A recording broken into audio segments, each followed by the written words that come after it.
astrochemist that we had on the show.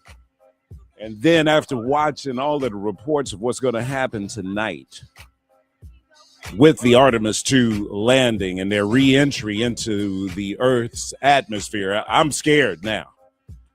I don't. It seems like if you've been paying attention to the news, what's going to happen? I thought the sister misspoke yesterday when she said that the capsule was going to be coming in at 25,000 miles per hour. I was like, there's no way that this capsule is going to be coming in at 25,000 miles per hour. She did not misspeak. This thing is entering Earth's atmosphere at 25,000 miles per hour. So that's what's creating the heat on the bottom side. Now check this out. See, I didn't know about this.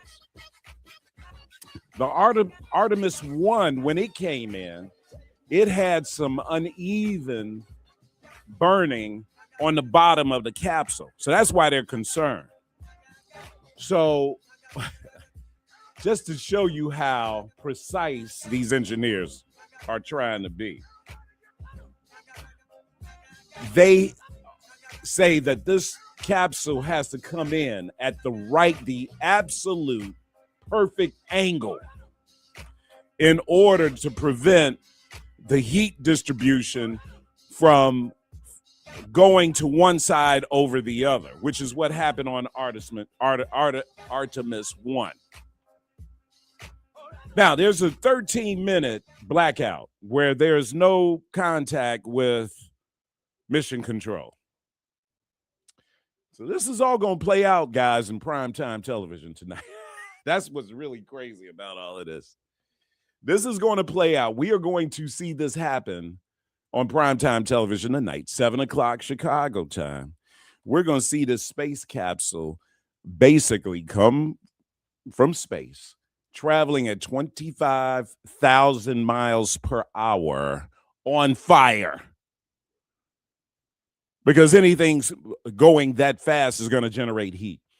If your car was able to go 25, and trust me, I have tried to get my car to go 25,000 miles per hour. If your car could go 25,000 miles per hour, it would burn up just from the friction that's coming. It would probably burn up. This thing is about to. This is going to be very interesting to watch. The angle in which it comes in has to be precise, because the bottom of the capsule is where these heat shields are. If the angle is off by a little bit, then you will have uneven heat distribution hitting the bottom of the space capsule. And that is where the concern happens, which we are going to see play out on television tonight. Oh, my goodness. Now I'm scared, man. What's the brother's name? They got a brother flying, Victor. We got, and not just a brother. I'm concerned for all human life, all right? I want to make sure. I know people probably listen to the show and think that I'm a bigot or something. I am not. I cherish all human life and love all things living. All things living and breathing I love. I tend to love the female version of breathing things more, but that's just me. But I am an equal opportunity lover. I love all mankind and womankind. More womankind than mankind. I'm just playing. But I love it all. But we're going to see how this plays out tonight on Living Color. Anyway, so here's the reality. We are immersed in this moment of what? Our entertainment is reality television, right? You are not going to find a better version of reality TV than the space capsule Artemis 2 re-entering Earth's atmosphere tonight. That is the epitome of reality TV. Forget Real Housewives and all these other shows and Survivor and Naked and Afraid and whatever else you think is reality TV. All of that stuff is softly scripted. That's what they call it, softly scripted.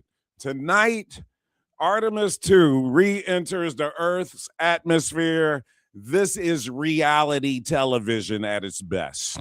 All right, and you know what? It's old. This ain't nothing new. We've been doing this for years, right? In the 60s, when John Glenn went up, the first man to actually enter into the space orbit or do whatever John Glenn did, right? They broadcasted that. So reality TV's been around, y'all. So the whole idea of this new version of entertainment is just not correct. All right, a lot to talk about on the show today. Of course, it's Friday. Logan and Lexi coming in. They're going to do their thing with our young people, engaging our young folks. We're going to see what's on the mind of our young people. Tyra's coming on. Tuscany, the movie Tuscany, Will Packer's joint. We'll be talking about that and some of Tyra and our interviews, entertainment that's going on over the weekend, including Tommy Davidson's in town. I'm surprised we didn't get him on the show. He usually likes to stop by WVON. What else? This story, I was trying to get somebody on from the Chicago Teachers Union about this May Day controversy. May 1st, they say the rumor is the Teachers Union is trying to pressure the new CPS president to call for a day of protest on May 1st and take the students out of the classroom so that they can protest and see the value of protest. I don't know if that's true or not. What does that mean? Is that a good idea? It's something to chop up and think about. Afrika Bambaataa, the man they used to call Bam, and one of the original architects of hip-hop, passed away. We should talk about that, his legacy and hip-hop, this is always a good time to have a conversation about hip-hop, about the culture of hip-hop, where it was and where we are today. A couple of years ago, we had the 50th anniversary of hip-hop, and a lot of people did not think hip-hop would last this long, that it would be a fad like disco or any other music genre, but it has hung around like other music genres like R&B and country music. How has hip-hop impacted the world, and namely, of course, Black America? That's a conversation we should have today. I want your input on that as well. How about it, everybody? Titus is on the board. Annette's here until 1, giving us news. Logan after that. You and me, and these airwaves that are amazing to Black Chicago, to Black America. We talk, we get it in, we get it on. It's the Matt McGill Show. Get up on it, everybody. More from Matt McGill coming up on the Talk of Chicago, 1690 WVON. Hi, I'm Lori Smith, host of Meeting the Moment. WVON, in partnership with the Chicago Community Trust, developed Meeting the Moment to amplify the voices of nonprofits across Chicagoland, giving them the communication tools they need to expand their reach and turn awareness into action. Right now, our communities are facing real challenges, from economic uncertainty to public safety to access and equity. But in the middle of it all, there are organizations doing the work quietly, faithfully, powerfully. With Meeting the Moment, we'll have honest conversations about the issues shaping our region and, more importantly, the solutions happening on the ground. And each week, we'll feature a Chicagoland nonprofit making a difference. You'll hear their story and find out how you can support their work. Because Meeting the Moment is about more than just awareness. It's about impact. Join the Meeting the Moment movement, a program designed for the doers. For more information, visit WVON.com/Meeting the Moment. Listen every Saturday at 12 noon, right here on WVON 1690, the Talk of Chicago. Let's meet the moment together. Powered by the Chicago Community Trust. Hey, baby! I'm your Magnolia Blues man, Sir Henry Cheatham, inviting you to join us Mr. Big Stuff, tell me. on WVON 1690 for some real American music and culture. Here on Classic Blues and R&B. Check us out Saturday, 11 p.m. until 2 a.m. on WVON and Classic Blues and R&B. We are creating our future. The Chicago Minority Supplier Development Council will be hosting its Chicago Business Opportunity Forums Day on April 17th at Convene Willis Tower. Advance your business strategy. Make new connections and receive the information and advice you need to elevate, empower, and excel your business. Save the date. CBOF takes place Friday, April 17th at Convene in Willis Tower, 233 South Wacker Drive from 9 a.m. until 5 p.m. To register and find out more, visit www.chicagomsdc.org or call 312-755-8880. It's time to create your future. This summer with Kohl's, you can rack up the compliments. Like, where'd you get that dress? Tell me all your makeup secrets. Or, ooh, my husband needs that polo in every color. Because Kohl's has what you need. Cute dresses, Sephora essentials, stylish polos, comfy kids clothes, and more. Plus, take 20% off some of your faves. Yep, cue the compliments with Kohl's. Select styles, some exclusions apply. Offer ends July 20th. Coupons and Kohl's Cash do not apply to Sephora. See store or kohls.com for details.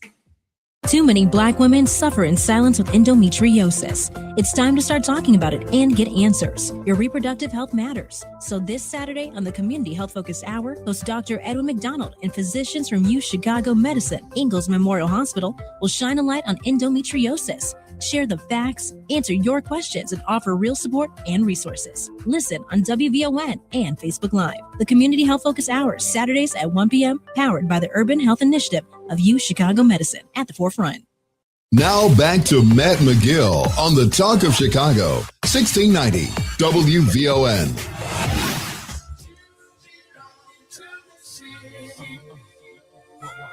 You belong to the light. In the river of darkness, he's the man of the night. Still playboy, just rest your soul. I'll be holding it down, yo. Still love the dough. Got these ladies on the now, you know how we go. Got the whole world on lockdown, you know how we flow. Don't worry about Brooklyn, I continue to flame. This for a world with amnesia, won't forget your name. You held it down long enough. Let me take those reins. And just like the spirit of commission remains, cross the T's and dot the I's. Now that I got too popular, the cops and vibes. I'm taking this rap shit serious. Till my demise, Jace, it's like cake mix. Watch me ride, basics in the basement. Wasted, asking my dog for advice, and when he can't say my hatred is for you, just give me a sign, and I let the world know that the city is mine. What? You belong to the city. You belong to the night.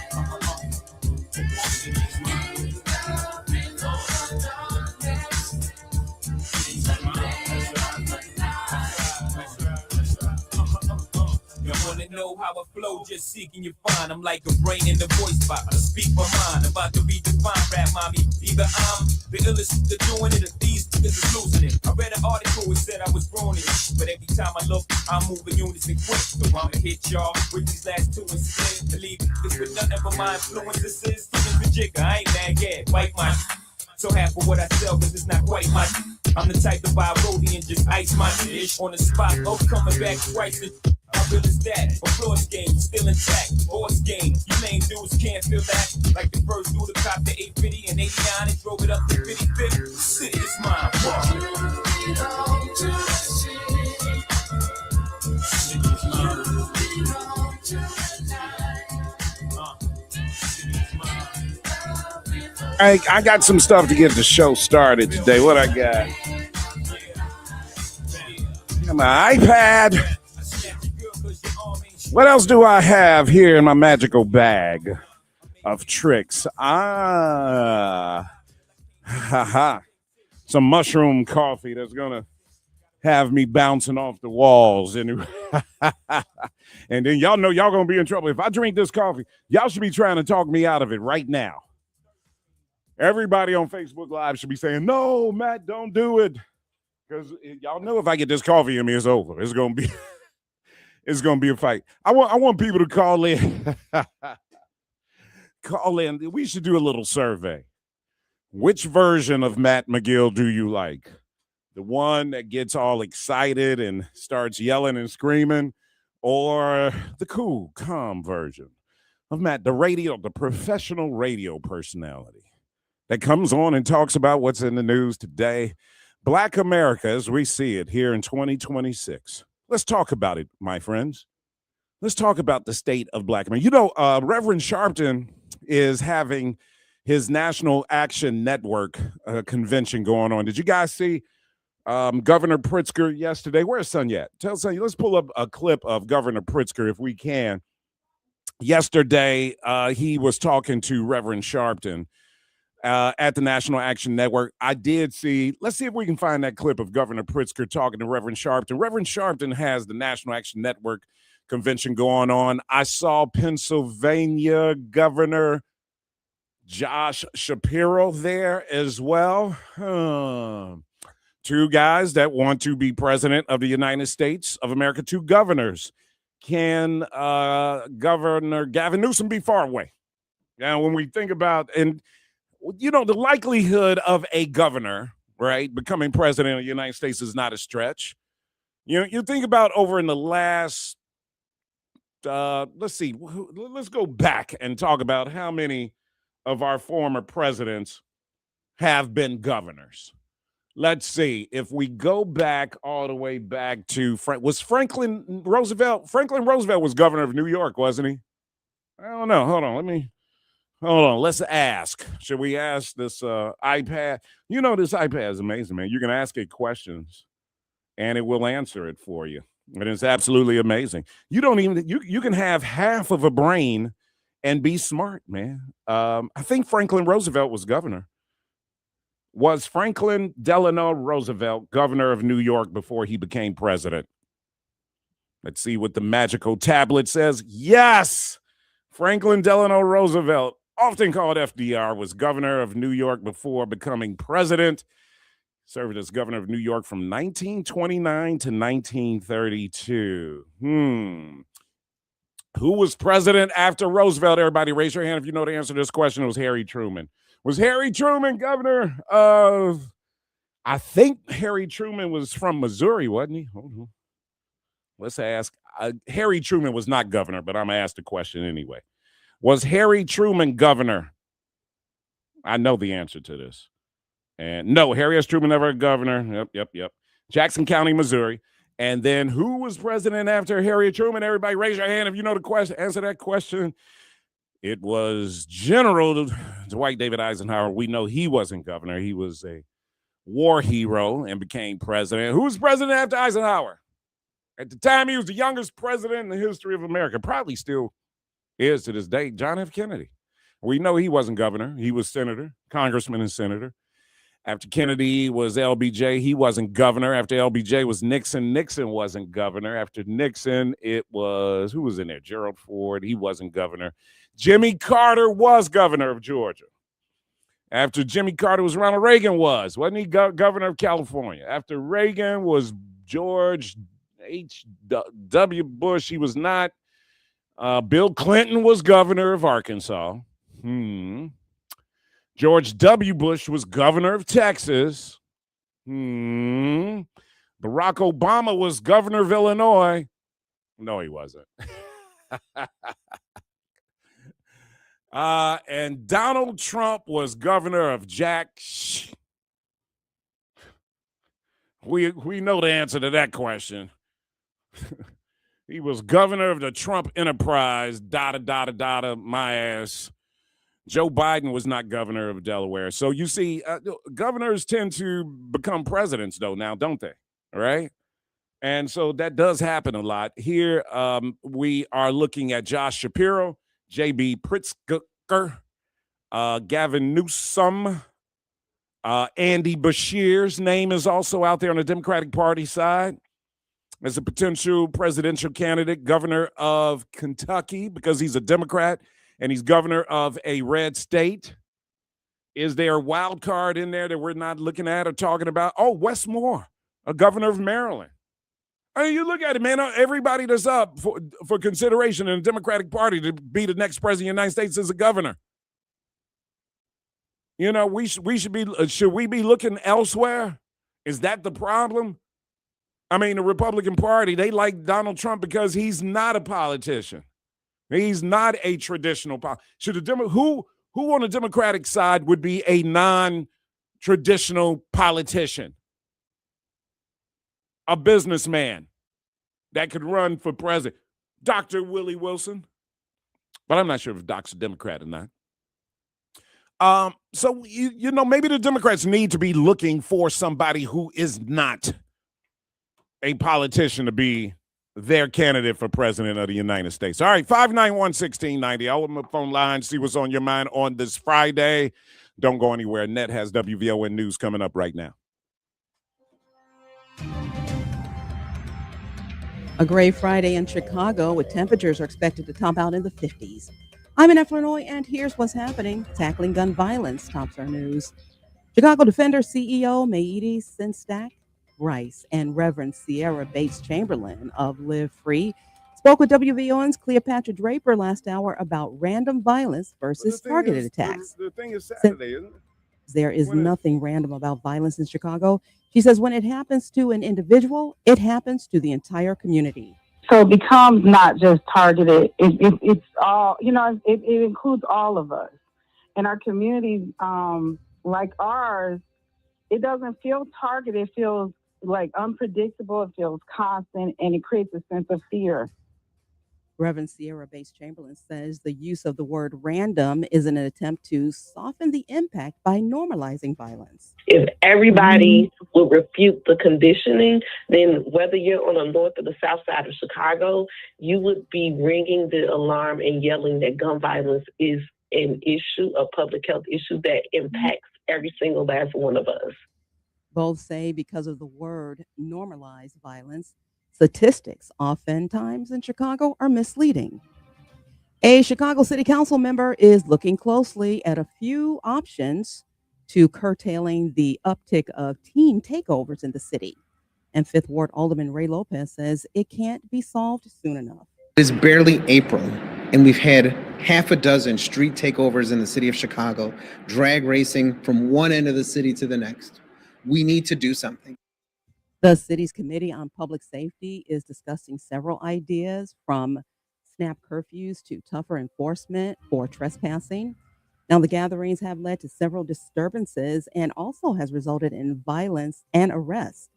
In the past, Mayor Brandon Johnson has vetoed snap curfews. Chicago currently has a 10 p.m. weekday curfew. And parents still don't know whether Chicago public school students will be in class May 1st. The teachers union wants to have that day off so that teachers and students can take part in the National Day of Action. Yesterday, the CTU said a deal had been reached for the day off, but CPS CEO Dr. Maclean King says she wants children in class. In an email saying there are too many planned academic events, including Chicago College Decision Day on May 1st and scheduled testing. That's a look at our news now on 1690 WVON. WVON News Time, 12:33.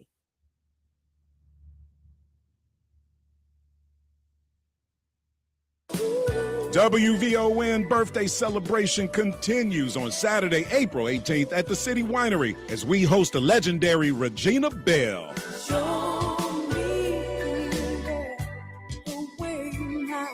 That's right, Regina Belle is heading to Chicago for 2 shows at the City Winery, singing all of your favorites.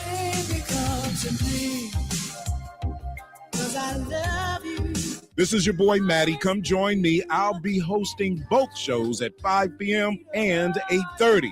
Don't miss R&B and jazz legend Regina Belle, Saturday, April 18th at the City Winery, 1200 West Randolph. Tickets are going fast. Get yours today, and happy birthday, WVON.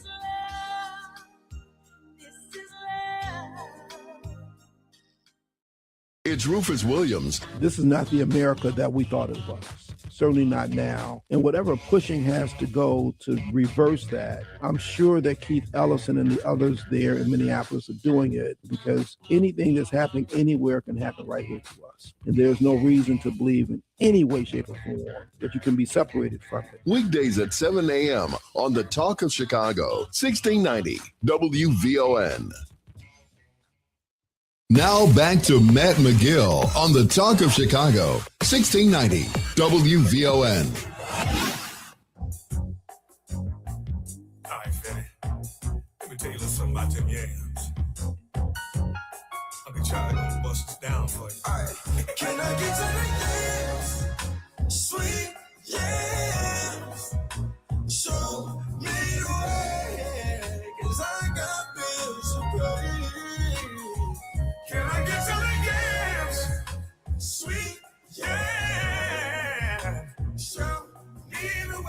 Yeah, here we go for Friday, everybody. Let me know what's on your mind. What you going to do this weekend if you got weekend plans. We want to hear a lot going on. Tyra's coming up in the 2 o'clock hour, so we'll find out some of the things that are going on in the Chicagoland area this weekend. A lot for us to talk about. You know, I think Stacey Davis Gates is going to come on with us on Monday because I do want to talk about this May Day thing, which is top of the news. Everybody's talking about whether or not Chicago public school students should be out of school on May 1st and protest and take up this issue of civil protests. And I would rather have Stacey Davis Gates explain it her way because that has been what's going on. But, you know, this battle between there's always existed this battle between the teachers union and the mayor's office. Well, we know that doesn't exist now, right? So now it's whether or not it's a battle between teachers union and school board. We have an elected school board, of course, partially elected school board, which allows for a little different relationship. The president of the school board, I think, was throwing in the mix the conversation about this May 1st thing. What do you guys think about this, man? Because this is, I don't know how I feel about it 100%. I think anytime we can, I think McGill King, who's, as you guys know, the new CEO, said that the classroom time is important for our children. I see people on social media talking about the reading scores of Chicago public school students, you know, how that plays into the mix. What's the why behind that, though, man? It's easy. You know, what I see on social media is a lot of anger and animus against the teachers union. And you can't blame the teachers union for low test scores. You can't blame the teachers union for the academic lack of academic accomplishments at CPS. I think we need to point to the schools that are doing a very good job, focus on them, see what they're doing right, celebrate that, figure out what that formula is, and try to duplicate that. You know, I know just from, you guys know Mia being a school teacher, every single day, you know, we talk. Hey, how was school today? I mean, I go through the school year emotionally, at least, with her. You know, I mean, that's just the reality of it. But you can't blame the Chicago Teachers Union for reading scores, right? I mean, I don't even know that there's, you know, point to a public education system that operates at the level that Chicago does, CPS does, that is doing great, that is doing amazing. And then let's talk. Let's talk. Let's see what they're doing and how we can be doing what they're doing. Outside of that, y'all, you know, this is a challenge for us all. You know, you and I can have our child ready for school and ready for education on day one, but the person next to us might not. Their kid might be in there and be a distraction to your child. Whose fault is that? Is that the teachers union fault? See, I'm really getting tired. I don't know about you guys. And I know I come on every day and I'm pulling at your energy in that black power lane, right? And maybe I need to pull back on it.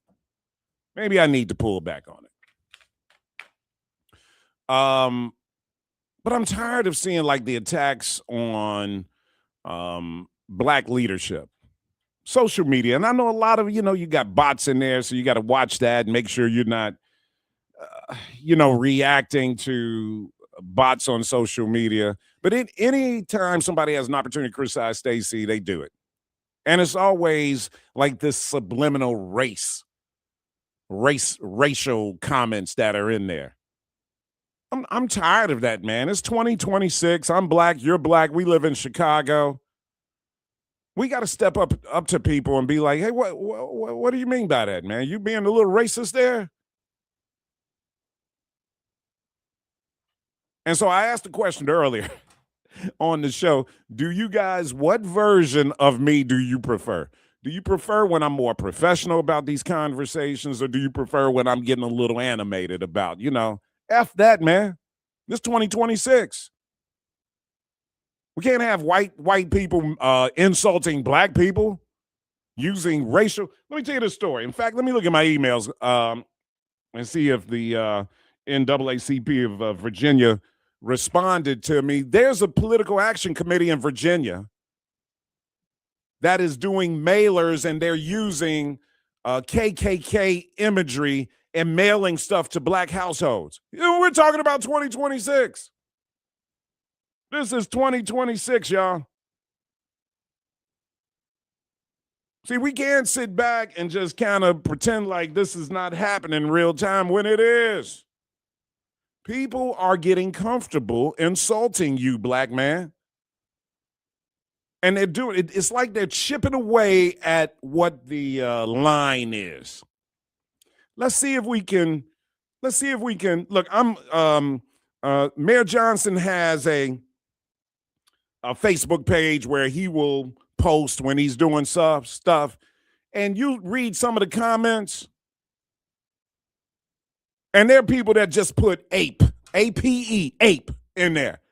And man, I'm trying to, like, you know, my immediate reaction is to type in cracker.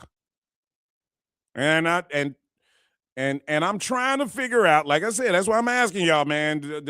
I try to pull myself back. My immediate reaction, he puts on there ape.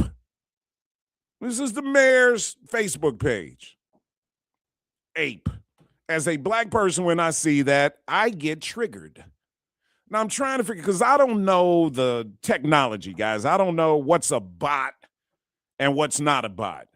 But my first reaction is to type back cracker, because I actually want to engage you. My white friend that wants to call the mayor an ape, I want to engage you. And my reaction and my method of engaging is to go at you. You say ape, cracker. Cracker. Cracker ass cracker. Now this is me, guys. I've been doing radio for a long time, and I'm supposed to be professional. Now I'm leaving. I'm going outside of the space of being a professional broadcaster. And I'm getting a little emotional, right? So when I start going there and I start saying stuff like cracker ass cracker, I'm losing it, right?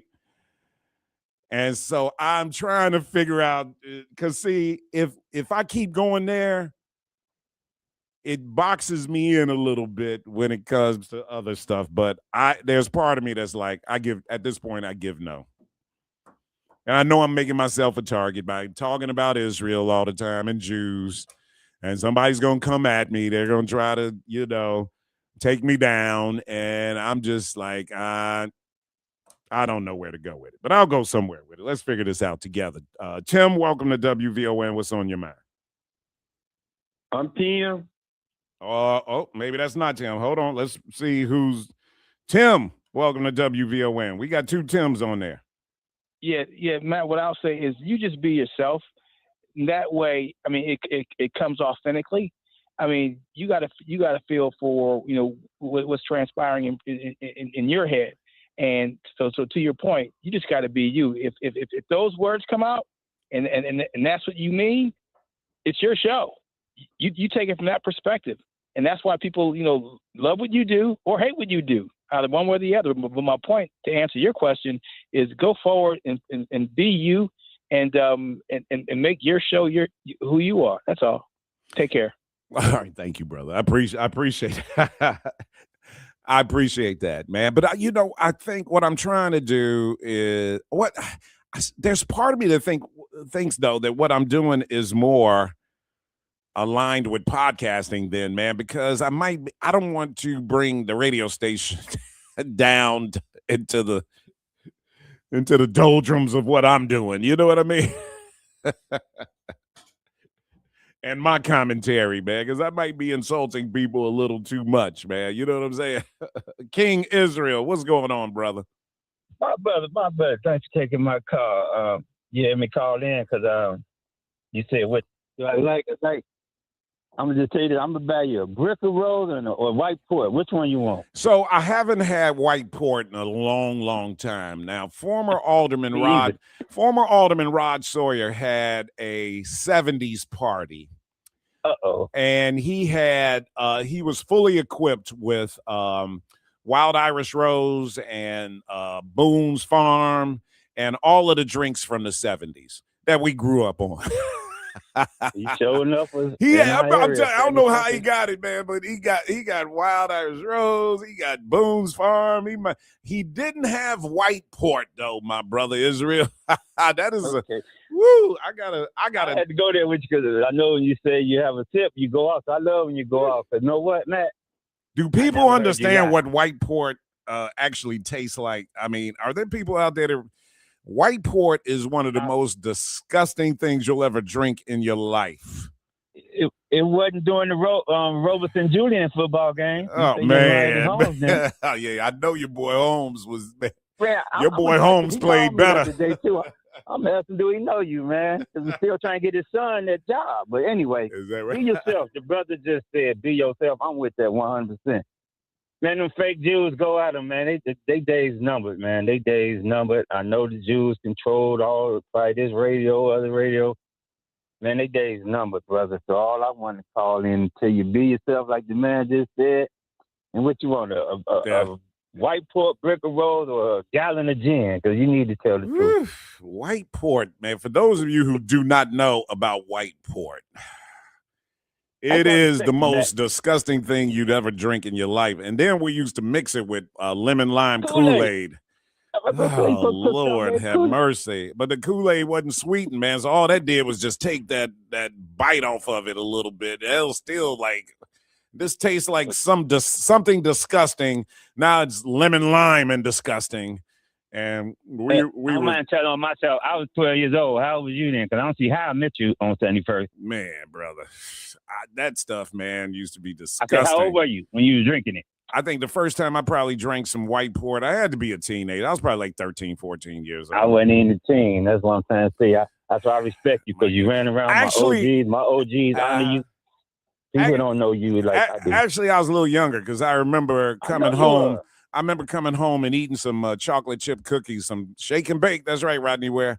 I remember coming home and eating some chocolate chip cookies and throwing up all over the place because it was not a good mix. Good call, Brother King Israel, 591-1690. Shake and bake, man. Woo.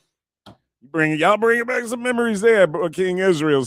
He went white port on me on WVO. And look at everybody, shake and bake. What were we doing to our bodies back then? Antonio Schaefer. We were kids drinking this stuff. I can't believe we were actually doing this to ourselves at such a young age. 591-1690 is the Matt McGill Show.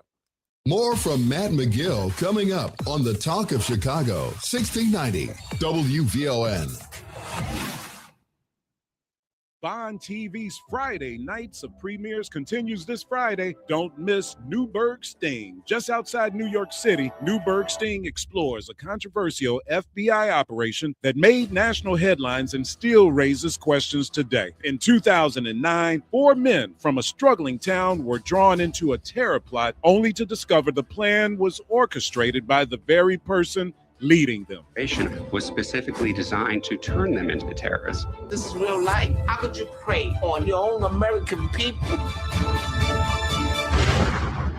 Featuring never-seen-before footage from the hidden cameras, Newburgh Sting pulls back the curtain on surveillance, manipulation, and the blurred lines between justice and entrapment. This is more than a headline. It's a story that challenges what we think we know. Newburgh Sting, streaming this Friday on Bond TV. Watch on Roku, Amazon Fire, Apple TV+, the WVON app, or at VON.TV. Bond TV, for the culture, by the culture. Financial freedom starts with access. Fifth Third Bank is breaking down barriers to banking with tools and programs that help you build credit, save, and grow. Our mission is simple: empower every Chicagoan to move forward, because economic mobility means opportunity. This is banking a Fifth Third better. Visit 53.com to learn more. That's 53.com.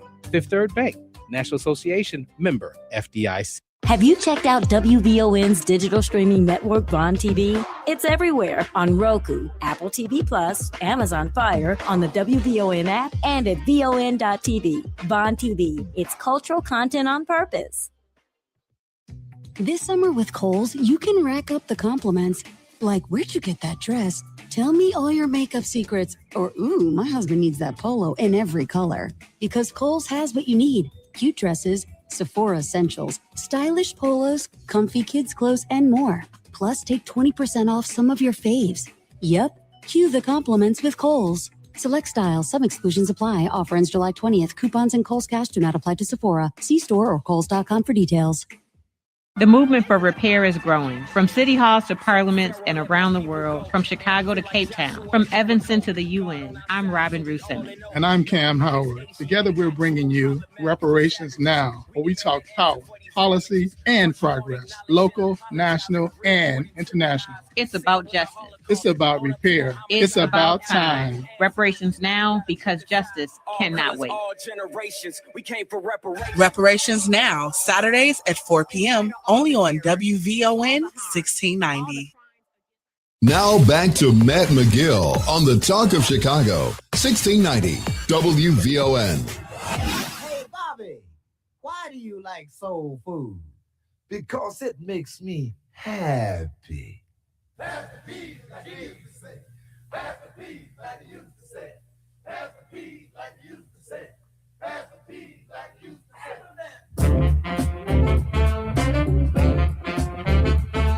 Oh, yeah. You know, here's the reality about WVON. This is our station. This is our signal. This is our conversation. We're talking to our people. See, the reality, guys, is nobody can mess with us as long as we keep the station going. How many people do you share the station with? Everybody on Facebook Live right now, share the show. How many people are we telling about WVON and that talk radio exists, that black people are talking? And black people are talking, and we're doing it every single day, 24 hours in Chicago, one of the strongest black population markets. Black power has always existed in the city of Chicago. Black progressive politics, black progressive movements, civil rights leaders. We just laid to rest Reverend Jackson. This is the hometown of Harold Washington, of Barack Obama. I mean, come on, guys. This is where it was all happening, man. I mean, Carter G. Woodson came up with Black History Week right here on the south side of Chicago, the legacy of this city, man. And that's just the few things. The first black member post-Reconstruction of Congress here, Oscar DePriest. I mean, I could go on and on and on and on. You guys know that. You guys know the history better than I do. So the fact that we have WVON on the air in 2026 is a statement about you, about black power, about black people, and us not allowing for our leaders to be insulted, man. When I saw that ape, and they do this all the time, y'all, all the time on the mayor's Facebook page, all the time, caricatures that guys, we should not be tolerating. We should not be tolerating. You know, and see, this is where like I get blurred, man, because as much as I want to be professional about it, I want to feel like I got a village of people behind me that will tell that white guy that's calling the mayor an ape, hey, brother, let's meet downtown right on State and Madison. Let's see what happens. I got some people I'm going to bring with me. I want you to call them an ape. Because see, at some point, man, there's only one language that really gets understood. You don't have to translate. And see, that's where I'm going dark, y'all, I think. Maybe I need a vacation, man. Am I going dark? Because I can't fight anymore. I'm too old, man. But I'm just like, there's no tolerance for, if anything's going to make an old G feel like he can fight again, it's a racial epithet. It's you insulting my people, right? See, if another black person steps to me, I'm going to be like, come on, brother, man. Brother, really, dude? You see all this gray hair? I'm too old to fight, man. Come on now. Come on, brother. What are we disagreeing on, brother? That's how I'm going to come. But see, if somebody outside our race is going to use the N-word, call somebody an ape, then I'm that triggers something, man. Even in the old G like me that can't fight anymore, I'm too old to be even out here thinking about it. There's something that gets triggered inside of you that makes you be like, oh no, hell no, hell no, hell no. Now, my question to you guys is, do we still have that insult level? Are we still that kind of black person in 2026? Do we still have that insult level where if somebody insults any of us, we all going to gather around and be like, nah.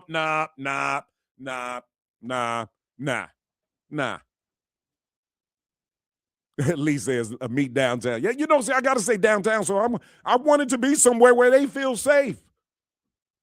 See, the reason why I say State Madison is because I don't want them to think, yeah, meet me on 79th Street. No, let's meet somewhere in the middle. I want you to feel safe. Now call somebody an ape now. See, are we still that kind of black people? Or are we so divided that it doesn't matter if somebody insults the mayor because you're mad about the migrants? Because you're mad about the migrants. All right, let me calm down. You're so mad about the migrants that you're okay with somebody calling a white person calling the mayor an ape. Because I'm not. I'm not. And you know what? You shouldn't be either. You shouldn't be either. In 2026, you shouldn't be either. Come on, y'all. We're letting our ancestors down. Down. We are. I mean, what do you think, Frederick? Oh, my God. Nat Turner. I'm trying to think of somebody that was,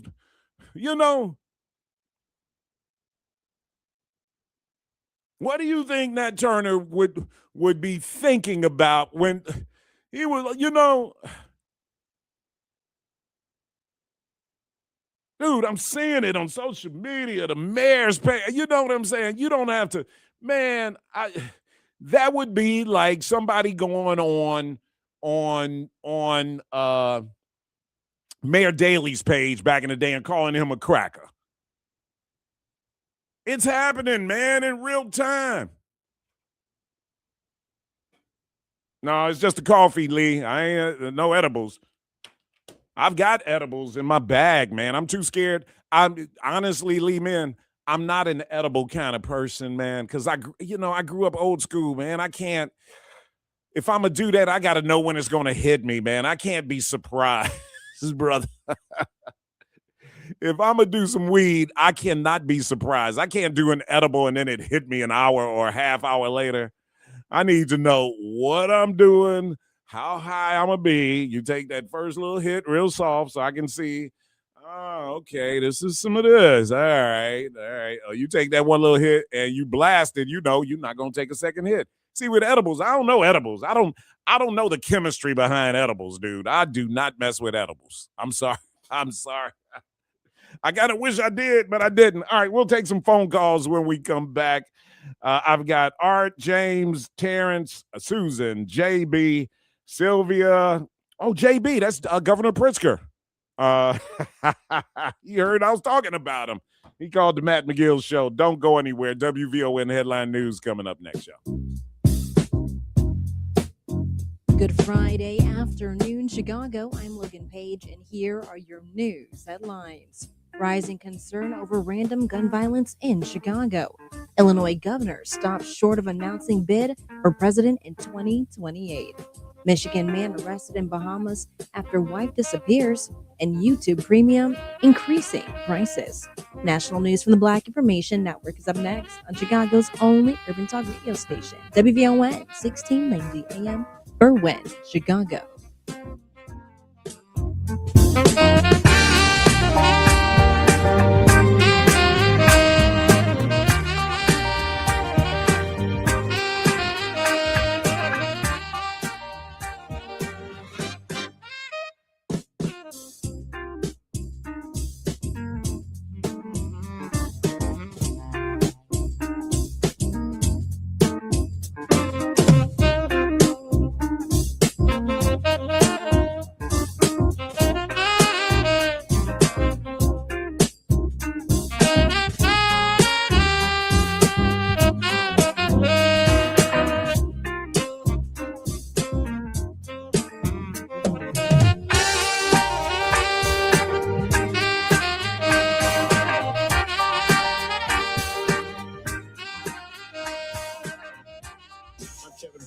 your home for 24/7 news, the Black Information Network. Mayor Zohran Mamdani's free 2-year-old child care program for New York City will be all year and cover the entire day. Mamdani says this will help working parents. The traditional model of childcare has forced them to rush out of the office, has forced them to pray that their stars will align so that they will actually be able to pick up their child in time. Mamdani announced the free 2K program that's coming online next fall for 2,000 families that'll offer coverage from 8 a.m. to 6 p.m. on weekdays all year in most cases. The mayor says extended childcare hours will be huge for parents. Pick up and drop off at a traditional 3 p.m. time can be unmanageable. We see parents who are forced to either miss important work obligations or shell out for secondary childcare. The Miami, Florida City Commission is considering a proposal, RE13, tackling affordable and workforce housing, especially for teachers. 13% of teachers in Miami-Dade County schools are Black. And former state representative and mayor of South Miami, Julio Urbana, is speaking in support of the proposal. The Ludlam Trail apartments for teachers is a must. It's long overdue. I'm a product of Dade County public school systems, and let me tell you, housing has gotten horrible for teachers, especially with the salaries paid. The proposal would change the city's zoning code to allow mixed-use development on land zoned for certain civic uses, like churches, schools, and nonprofits. Civil rights advocates are concerned that automatic draft registration using government databases could disproportionately harm transgender and immigrant youth. Personal data such as age, sex, and address could be pulled from federal databases without consent, raising privacy concerns. Citizenship, immigration, and visa status would also impact the automatic draft registration process. The proposed rule, which transfers responsibility for registration to the Selective Service System, is still under review and pending finalization. Failure to register in the Selective Service System is considered a criminal offense with penalties, including fines and jail time. A Black family of ranchers in Yoder, Colorado, reported that shots were fired at their ranch over the weekend, which they believe was an attempt to intimidate them by racist individuals they've been facing for years. The owners of Freedom Acres Ranch, Courtney and Nicole Mallory, have endured racial incidents since moving to Yoder in 2020. The couple was previously arrested and faced charges related to conflicts with neighbors, which were later dropped. The Mallorys have set up a GoFundMe page to improve their security systems and combat the racism and violence they continue to experience. The El Paso County Sheriff's Office has been accused of colluding with neighbors to harass and intimidate the Mallorys, leading to ongoing tensions in the community. For more news impacting the Black community, listen to the Black Information Network on the iHeartRadio app or log on to BINnews.com. Follow us on Facebook, Instagram, and TikTok at Black Information Network and on X at Black InfoNet. I'm Kevin Brown on your home for Black News First, the Black Information Network.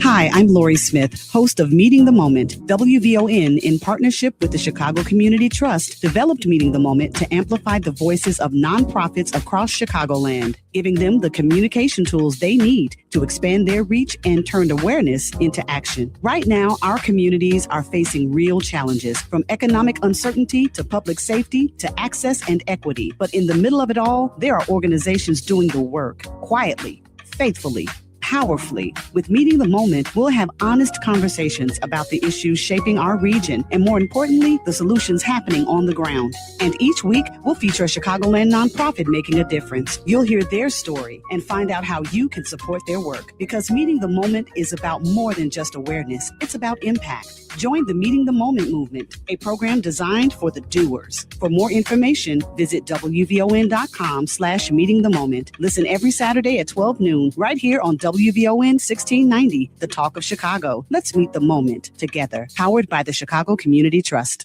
I know you're going to dig this. Yeah, I was saying this earlier. I said when white people don't like something, they just remove it. Or change it. Yeah, they that's what they do. But where was the dude that was redacting stuff during the Puffy trial? I'm like, there was some stuff I didn't need to know. Like rubbing somebody's manhood on your chest. I'm like, oh my goodness. Oh yeah, that's a lot. I might forgive you, but you'll never be able to drink nothing yellow ever again. Not ever. Lemonade. Not lemonade, not apple juice. Damn sure not that soda called Squirt. That could never happen. It is the D.L. Hughley Show. Experience the power, passion, and breathtaking athleticism of Alvin Ailey American Dance Theater live at the Auditorium April 24th through the 26th under the direction of newly appointed artistic director Alicia Graff Mack. 1 legendary dance company, 2 unforgettable programs, 3 spectacular days, and 4 incredible performances. From powerful storytelling to electrifying movement, enjoy Ailey's 5 Chicago premieres, contemporary favorites, and beloved masterpieces. Tickets are on sale now at auditoriumtheater.org. Secure your seats today. The movement for repair is growing. From city halls to parliaments and around the world, from Chicago to Cape Town, from Evanston to the UN. I'm Robin Rousseau. And I'm Cam Howard. Together we're bringing you Reparations Now, where we talk power, policy, and progress, local, national, and international. It's about justice. It's about repair. It's about time. Reparations now, because justice cannot wait. Reparations Now, Saturdays at 4 p.m. only on WVON 1690. Well, any time is a good time on WVON. Then, now, next, celebrating 63 years of Black excellence. We're WVON. Live from the Xfinity Studios, it's the station that America listens to. WVON, Berwyn, Chicago. It's Matt McGill on Chicago's essential storyteller, WVON.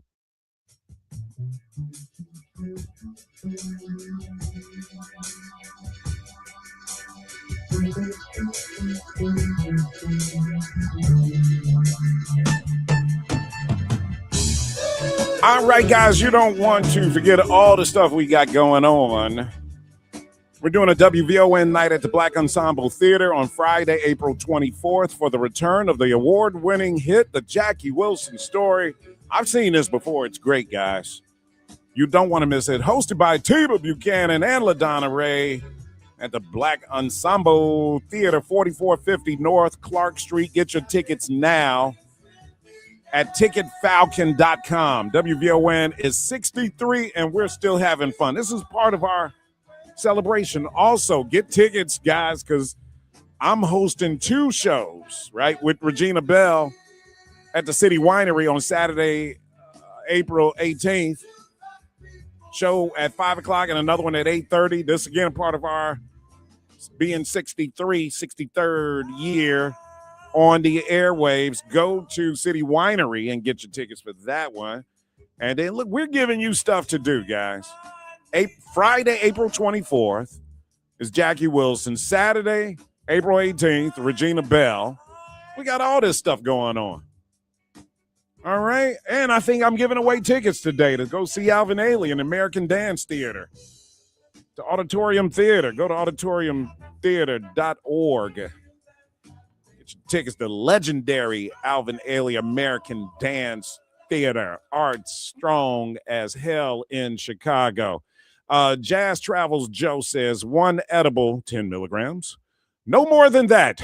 It is metabolized in the liver just like the alcohol you drink. Let me tell you this. I have had maybe 3 drinks this week. That was it. I had a glass of wine. I had a rum and Coke. And I think I had 1 other drink this week. I'm doing good. Cutting back on alcohol, guys. I got to get to the point where, we're all going to get to the age where we need to cut back on everything, guys, and do it all. All right, let's go through some of these phone calls, see what's on your mind. Art, welcome to WVON. What's on your mind, brother? Hey, what's going on, young man? How are you, sir? Doing good, doing good. First of all, you should. I enjoy when you get irate. You put some life, energy into it, some passion. That shows, that lets everybody know where you really at. And you really don't know a man or a woman until they're under stress. And that's really going to determine where they really think. Now, let me get to this very quickly. Barack Obama in 2016 did a full press conference on Iran.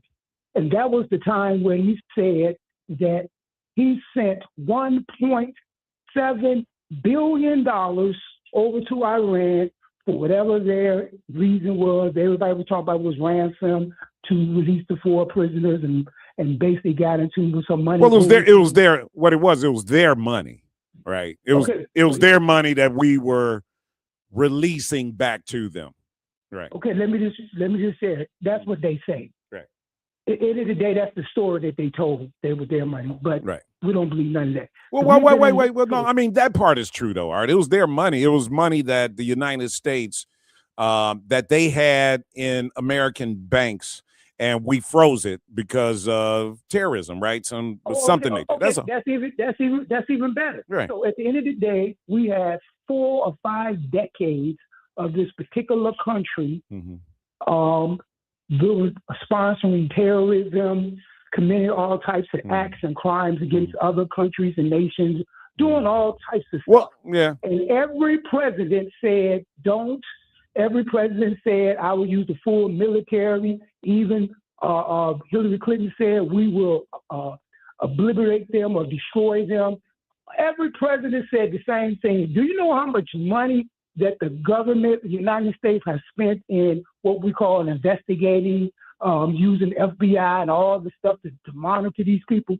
We have spent already billions of dollars trying to keep them at bay. Now that you have a president that just said, hey, let's go in there and just deal with these people, now you want to cry. See, this is wait. Well, hold up. I think the problem is, Art, there are several problems. Is one, that this is the same old. 2 is an unprovoked attack. Iran is not a threat to the United States of America right now. And so we're spending billions. Right now, we're spending at least $1 billion a day. Okay. Just hold on. I promise I'll let you get the last comment. Okay. Can we agree on that? Yes, sir. All right, Yes, cool. sir. So the problem is that this is not a war of necessity. This is not a provoked attack on the United States, and we're responding to it. We are fighting for Israel. Israel wants regional control of that area. And so why people are hooting and hollering and crying is they're saying, we're tired of fighting for Israel. We're tired of losing American lives for Israel. We're tired of sending our soldiers over into mountains and into the Middle East and all of that, when Iran is not a threat to the United States of America. President Obama was trying to change the relationship between Iran and the United States and giving them their money. Their money was a gesture. Young people in Iran liked Barack Obama. They felt like Barack Obama was somebody they could relate to. President Obama, in his mind, I think he was going to change and let Iran know that we want you guys at the table in equal capacity as a sovereign nation with Israel. Guess what? Israel didn't like that. Israel didn't like that. And all the Zionists in the United States, including Hillary Clinton, Barack Obama's biggest mistake, making her Secretary of State, Zionist, Israel lackey. All right? What Obama was trying to do was basically say, my name is Barack Hussein Obama.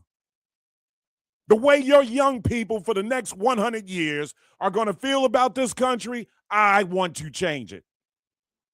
I want to get us on a trajectory where young people growing up in Iran look at the United States and don't think that we're the proxy military for Israel. All right. A good idea, but as we see, Israel runs all the politics in the United States of America, right? The problem, and I'm going to let you finish, the problem with this plan by Donald Trump is that it's not tenable. So you got part of the criticism of what's going on right now is that you're not going to accomplish regime change. You're not going to accomplish what you think. We're just going to get rid of them. We're going to change it. No, you got to put boots on the ground. It's not going to happen by fighting over the air. Iran has shown you they're going to shut down the economy, dude. We control the Strait of Hormuz. And so now you see Trump kind of backtracking. Oh, hey, all right, well, and a lot of the stuff, this 10-point plan that the United States is looking at, about to agree, a lot of this already existed. This ain't nothing new. Donald Trump ain't doing nothing new. A lot of this was part of the JCPOA. Hey, we're going to have UN inspectors on the ground monitoring uranium and stuff. That's what the deal was that Obama negotiated. The only thing Donald Trump is doing, Art, don't fall for this. You know what Donald Trump is doing? He's raising hell. I'm about to get rid of a civilization. You know what he's trying to do? Get some oil. Don't think that this is some diplomatic, I'm finally going to rid the world of this terrorist government of Iran. Iran has not attacked other countries and tried to take over their government and killed tens of thousands, hundreds of thousands of people like America has. Let's put America and Iran up on a whiteboard and see who's killed more innocent civilians over the last 50 years. And we're calling them terrorists? They're the terrorists? Okay, but Matt, with everything that you said, just say if it's all true. Why would every president come out and they start with the fact that Iran has American blood on their hands? Because of Israel, Art. Hold on. Go ahead.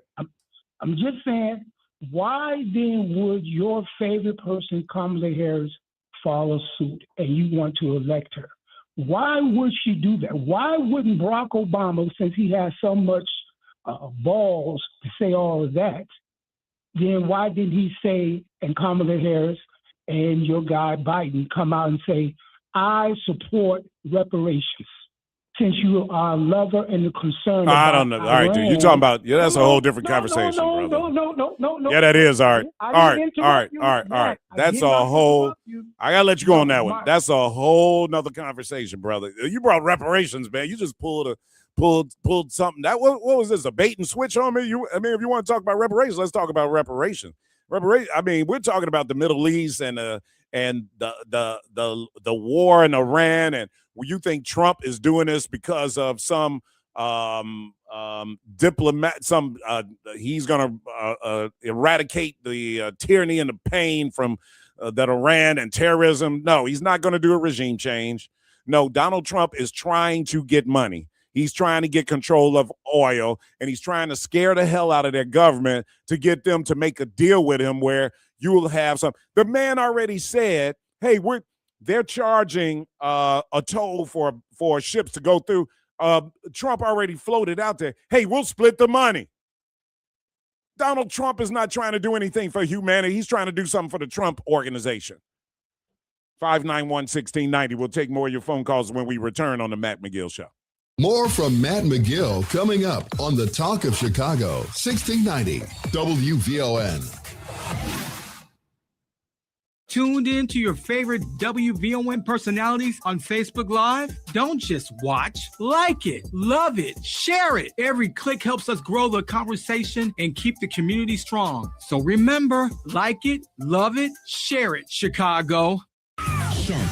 Catch Reverend Al Sharpton online at WVON.com or on the WVON app. Just click the Al Sharpton banner. Tune in every day at 12 noon for your daily dose. And if you miss it, catch the overnight replay from midnight to 3 a.m. We're keeping it real with Al Sharpton on WVON 1690. Reverend Al told you personally, keep it real. Keep it real. Keep it real. Have you checked out WVON's digital streaming network, Vaughn TV? It's everywhere on Roku, Apple TV Plus, Amazon Fire, on the WVON app, and at VON.TV. Vaughn TV, it's cultural content on purpose. This summer with Kohl's, you can rack up the compliments like, where'd you get that dress? Tell me all your makeup secrets. Or, ooh, my husband needs that polo in every color. Because Kohl's has what you need. Cute dresses, Sephora essentials, stylish polos, comfy kids clothes, and more. Plus, take 20% off some of your faves. Yep, cue the compliments with Kohl's. Select styles, some exclusions apply. Offer ends July 20th. Coupons and Kohl's Cash do not apply to Sephora. See store or Kohls.com for details. This is your host and life coach, Linnell Harris, and I want you to join me every Sunday morning from 7 a.m. to 9 a.m. for Inspirational Perspective. On Inspirational Perspective, we talk life vision, life purpose, and the show is all about helping you live the best life, possible. So join me as we look at supporting you in living the life you intend to live and making your life's vision a reality. Every Sunday morning at 7 a.m. on the Talk of Chicago, 1690 a.m. WVON. Now back to Matt McGill on the Talk of Chicago, 1690 WVON.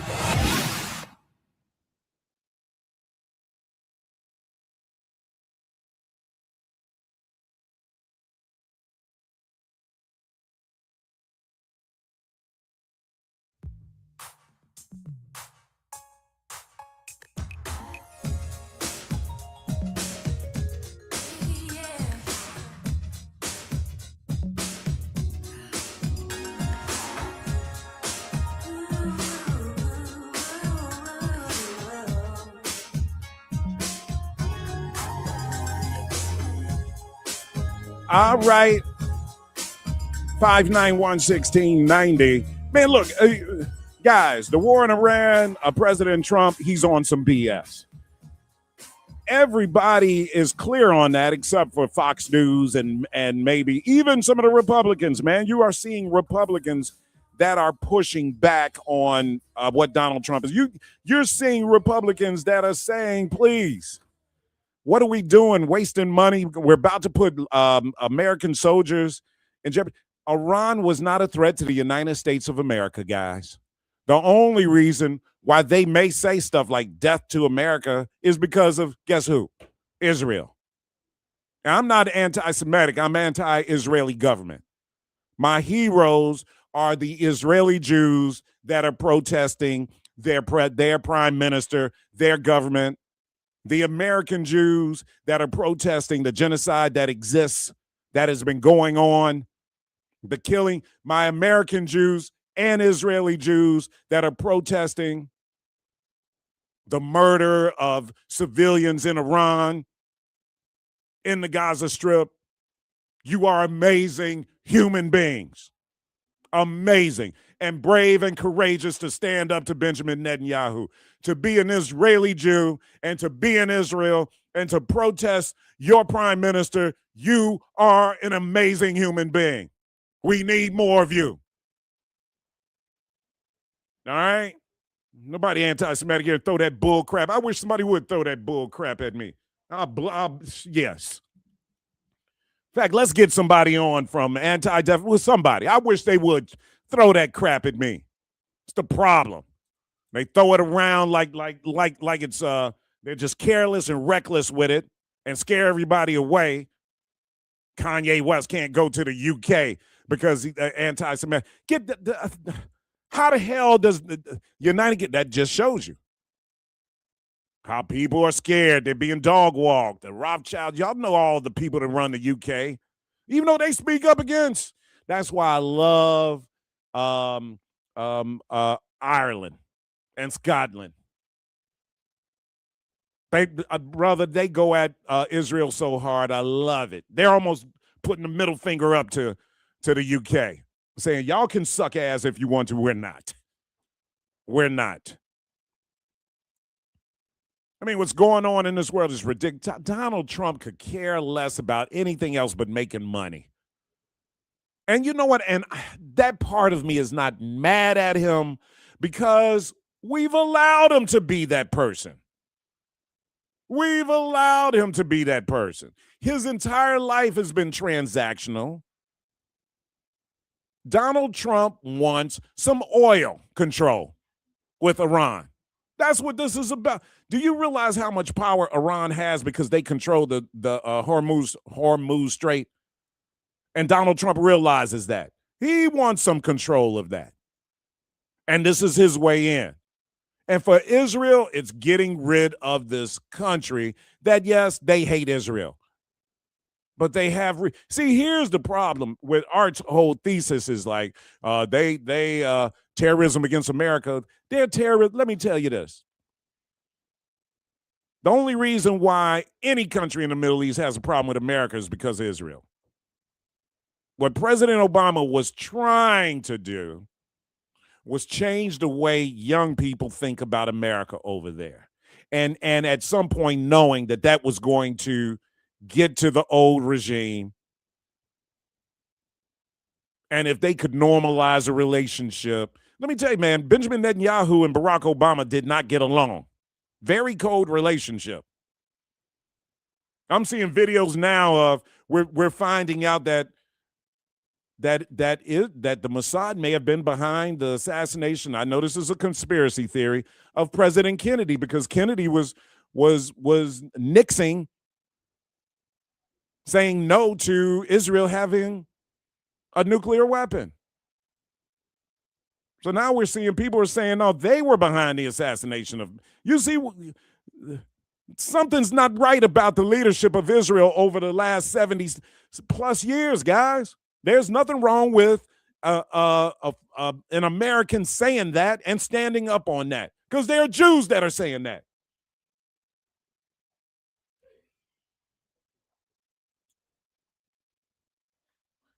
James, welcome to WVON. What's on your mind? Everything. Brother, boy, you talk about so much. When I get on, I'm like a blind dog in a meat house. Mm-hmm. Now, boss been terrorizing the planet before Israel was even thought of. Next thing, buyers beware of this edible marijuana. There's something else on this stuff. It is not like regular marijuana. If you get it and eat it, you're going to have to regulate it. You get a piece about the size of a quarter, you got to cut it in 4. Eat just a 4. Then you got to wait. If you eat too much of this garbage, it'll make you feel like you got to go to the hospital. It's like being on some LSD. There's something else with this edible marijuana, so be aware. Let me close with this. Lest we forget, Bill and Hillary Clinton are war criminals. Barack Bush is a war criminal. George Bush and his daddy are war criminals. Lyndon Baines Johnson was a war criminal. John Kennedy said, hey, man, we've been in Vietnam since the 50s. We pulling out of here. The big boys told Kennedy, hey, man, hold up. We ain't ready to pull out of Vietnam. Kennedy said, I'm the president. Damn it, we pulling out of there. Pow, pow. Goodbye, John Kennedy. Robert Kennedy. Kill him before we even get to see. Kill him while he's campaigning, man. This where we at. We dealing with murderers and killers and psychopaths. And most of us know it. But we don't know what to do, because you're not going to defeat them. All I can say is try to escape out. That's about all you can do. You're not going to defeat the psychopath in his wheelhouse. He run this whole game. Ain't no defeating it. All you can do is talk about it and think about getting out of here. And thank you for letting me spit that, brother. All right. Always, James. Good call, my brother. Appreciate it very much. Terrence, welcome to WVON. What's on your mind? Hey, Matt. How you doing, brother? Doing good, man. Hey, I'm at the airport. This is Terrence from Canada. I'm at the Vegas airport on my way back home. I have never seen a mayor, especially African American mayor in America, been as disrespected as Mayor Johnson from both sides. It's just the way they disrespect this man. It's unbelievable. I've never seen this before. I mean, know. You understand where I'm coming from? And you should feel that way, and we should be upset, because I don't know what kind of black people we are today in 2026, where we will allow this kind of racial disrespect to a black mayor. It's ridiculous. We all should be lining up on State and Madison and saying, say that to my face. Call me an ape. Hey, Matt, you know what, Matt? Let me tell you what happened to me. I've been in Vegas for the last 2 weeks, my job, so I'm going home. So, I had a Filipino bus driver, right? And a guy, she almost closed my hand through the door. I said, well, miss, she almost closed my hand. You know what she told me? Her exact word. I can't make this up. Well, maybe you should go back to Africa. I said, who the hell from Africa? I'm not from Africa, I'm from Canada.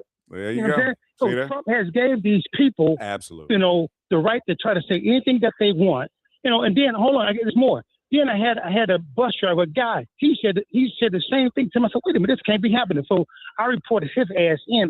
That happened to me Wednesday. I reported his ass in the same day, Wednesday. I mean, I have never experienced racism back home in Canada, not like this. But in America, it's out of control, man. I'm getting to the point now. I'm 59 years old. I don't want to hurt anybody because I'm not into it. I'm too old for it. I'm like you. I got gray hair, man. I'm not going to do anything to nobody. You know, I mean, in my last comment, when you was talking about that white pork, I remember drinking that as a kid back in '85. What were we doing so drinking nasty, white right? pork? Oh, my We used God. to drink it with the cheap ass beer called Red, White, and Blue. You remember that beer? Oh, man. Hey, everybody on Facebook Live was going down memory lane, man, with Shake and Bake. Malt liquor we were drinking, man. Look, we were drinking Slits Malt Liquor Bull, and it was Old English. When Old English came out with the charcoal filter, we didn't know what the hell that meant, but we thought that meant something, so we started drinking Old E. I was drinking Malt Duck. I don't know if y'all remember that Malt Duck, man. Oh, my God. Hey, man. What were we doing, man? I was a freshman in high school. Holy cow. Hey, man, I got 2 old beers for you. I'm going to go old school you. How about Slits Malt Liquor and Old Style? We used to drink Slits Malt Liquor and Old Style, man. And then I remember when Slits came out, and then they decided to come out with the malt liquor. Right. They said, hey, man, we got a growing market here. I'm at the airport, man. I got to hurry All right, and get brother. some security, okay? Safe travels. Don't go anywhere, guys. Logan has news coming up right now. Hope you're having a fantastic Friday afternoon, Chicago. I'm Logan Page, and here it's happening in your local and national news. The impact of random gun violence across the city is profound and multifaceted. Chicago's gun violence statistics reveal a significant increase in fatal shootings, the notable rise on the south and west sides. And Nat Flournoy has more on how Chicago Defender CEO Maiti Singh Taki Rice and Reverend Sierra Bates Chamberlain of Live Free Illinois addressed the issue of random violence versus target attacks. Stack of the Chicago Defender says there's nothing random about violence in Chicago. She says when it happens to an individual, it happens to the entire community. So it becomes not just targeted. It's all, it includes all of us. And our community, like ours, it doesn't feel targeted. It feels like unpredictable. It feels constant, and it creates a sense of fear. Reverend Sierra Bates Chamberlain says the use of the word random is an attempt to soften the impact by normalizing violence. If everybody would refute the conditioning, then whether you're on the north or the south side of Chicago, you would be ringing the alarm and yelling that gun violence is an issue, a public health issue that impacts every single last one of us. In an in-depth conversation with WVON's Cleopatra Draper, they say violence statistics in Chicago can sometimes be misleading. Annette Flournoy, Our News Now, 1690 WVON. In other news, J.B. Pritzker signaled he plans to be highly involved in the 2028 presidential election, but stopped short of announcing a run. Speaking at the National Action Network convention, he said his immediate focus is winning re-election. Pritzker also emphasized his commitment to helping elect a Democrat in 2028. During remarks to Al Sharpton, he raised concerns about potential actions by Donald Trump related to election security. In other news, authorities in the Bahamas have arrested Brian Hooker after his wife Lynette went missing during a boat trip. He claims she fell overboard due to rough seas, but denies any wrongdoing. Family members question his account, noting Lynette was an experienced sailor and strong swimmer. The case remains under investigation as officials work to determine what happened. And the cost of YouTube Premium is going up. Matt Madison has more. A subscription will now cost $16 a month, which is up by $2. Meanwhile, the cost of YouTube Premium Lite is going up $1 to $9 a month. The price jumps go into effect in June and will mark the first increase for YouTube Premium since 2023. The subscription allows users to enjoy ad-free videos as well as other features like background play and offline downloads. I'm Matt Mattinson. This newscast is brought to you with a reminder to Newberg Sting on Vaughn TV this Friday at 7. Watch as the FBI sets up a sting operation targeting 4 black men in Newburgh, New York, who they claim were tied to terrorist attacks. The plot and ending are riveting in this real-life drama. Vaughn TV, Friday night, the premieres, airing this Friday at 7 p.m. I'm Logan Page, and that's what's happening in your news now on WVON 1690 AM.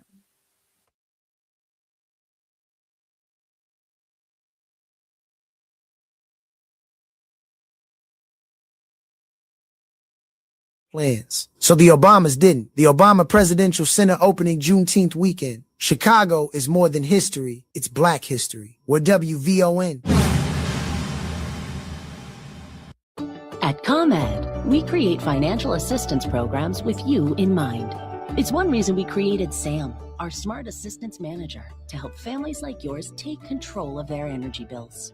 SAM can help you find financial assistance and payment options. Discover programs like budget billing, due date extensions, deferred payment arrangements, and more. You may be relieved to discover what you're eligible for.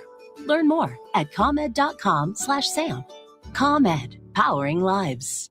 Bond TV's Friday Nights of Premieres continues this Friday. Don't miss Newburgh Sting. Just outside New York City, Newburgh Sting explores a controversial FBI operation that made national headlines and still raises questions today. In 2009, 4 men from a struggling town were drawn into a terror plot only to discover the plan was orchestrated by the very person leading them.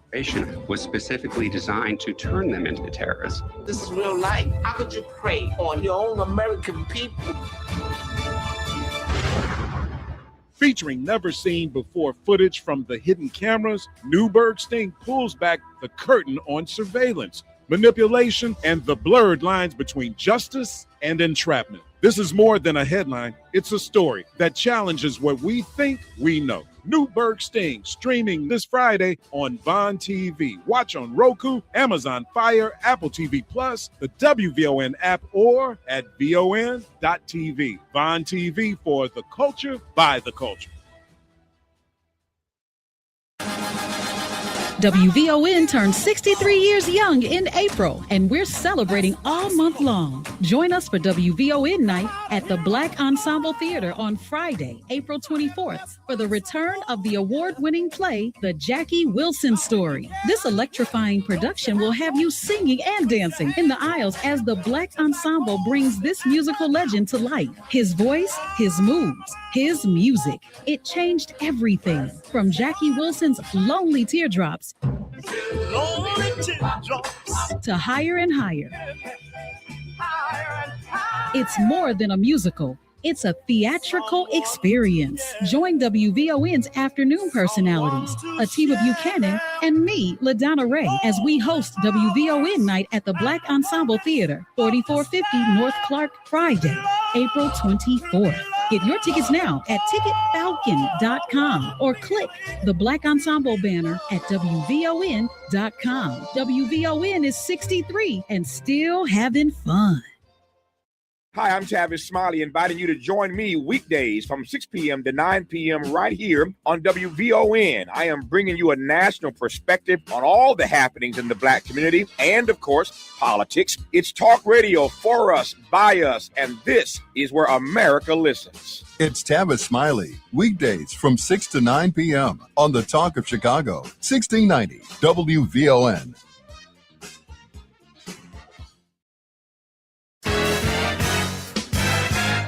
Every Sunday, now you'll be able to listen to the First Church of Deliverance here on 1690 WVON and on the iHeartRadio app at 11 p.m. Tune in for inspirational music, powerful word, and a blessing from the Lord. That's the First Church of Deliverance, Sundays at 11 p.m. right here on the Talk of Chicago, 1690 WVON. Follow us at fcdchicago.org.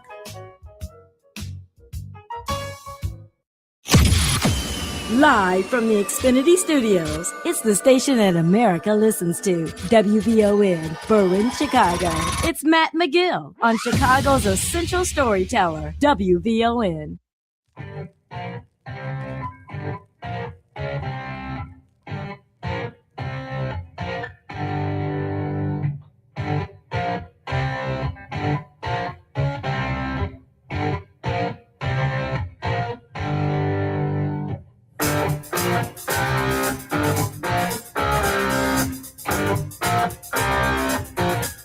Let's see, what am I doing on a Friday? You know, I have a 97-year-old cousin, guys. I'm taking her to the doctor's office today after work.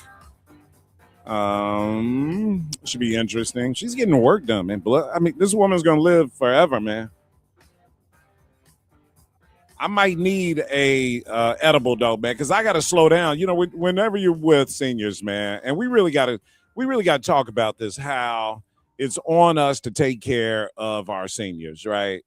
You know, if you're over 50, that means you have parents that are in their 80s and 90s, and aunties and uncles, right? Your parents may be deceased, but you might still have an aunt or an uncle or somebody. I'm sure most of your grandparents, if you're over 50, your grandparents might still be living, but they might be deceased, right? But you got some older relatives. We got to talk about what we're doing in terms of taking care of our older relatives, allowing them to still have some independence, which is hard. Because trust me, I'm going through that with my 97-year-old cousin, man. You know, sometimes she wants that independence, you know, and you're like going crazy, like, where are you? No, you can't go there. How'd you get there? What? You know, that's some of your conversations that you'll have. But we really should probably have a senior care person on and talk about how we need to take care of our seniors, what we should, because I am challenged by slowing down. Every time I'm around my 97-year-old cousin, I'm rushing. And I feel like I'm rushing her. Because I'm ADHD, it's hard for me. I can't, Mia tells me, you don't sit in one space, dude. What's wrong with you? You're walking, I'm always, I'm on the go. So when I'm with her, man, I gotta slow down. Because she's walking really slow, getting her in the car, taking her out the car, walking to, you know what I'm saying? Now, she doesn't use a wheelchair, which would speed things up, but I want her to walk so that she can keep, that going. All right. That's good for her to continue to walk. Now, it would be convenient for me. Like, for example, we're about to go to the doctor's office, man. We're going to a hospital, major hospital. And I might do it tomorrow. I might call her and tell her let's do it tomorrow. But anyway, I'm going to pull up, right?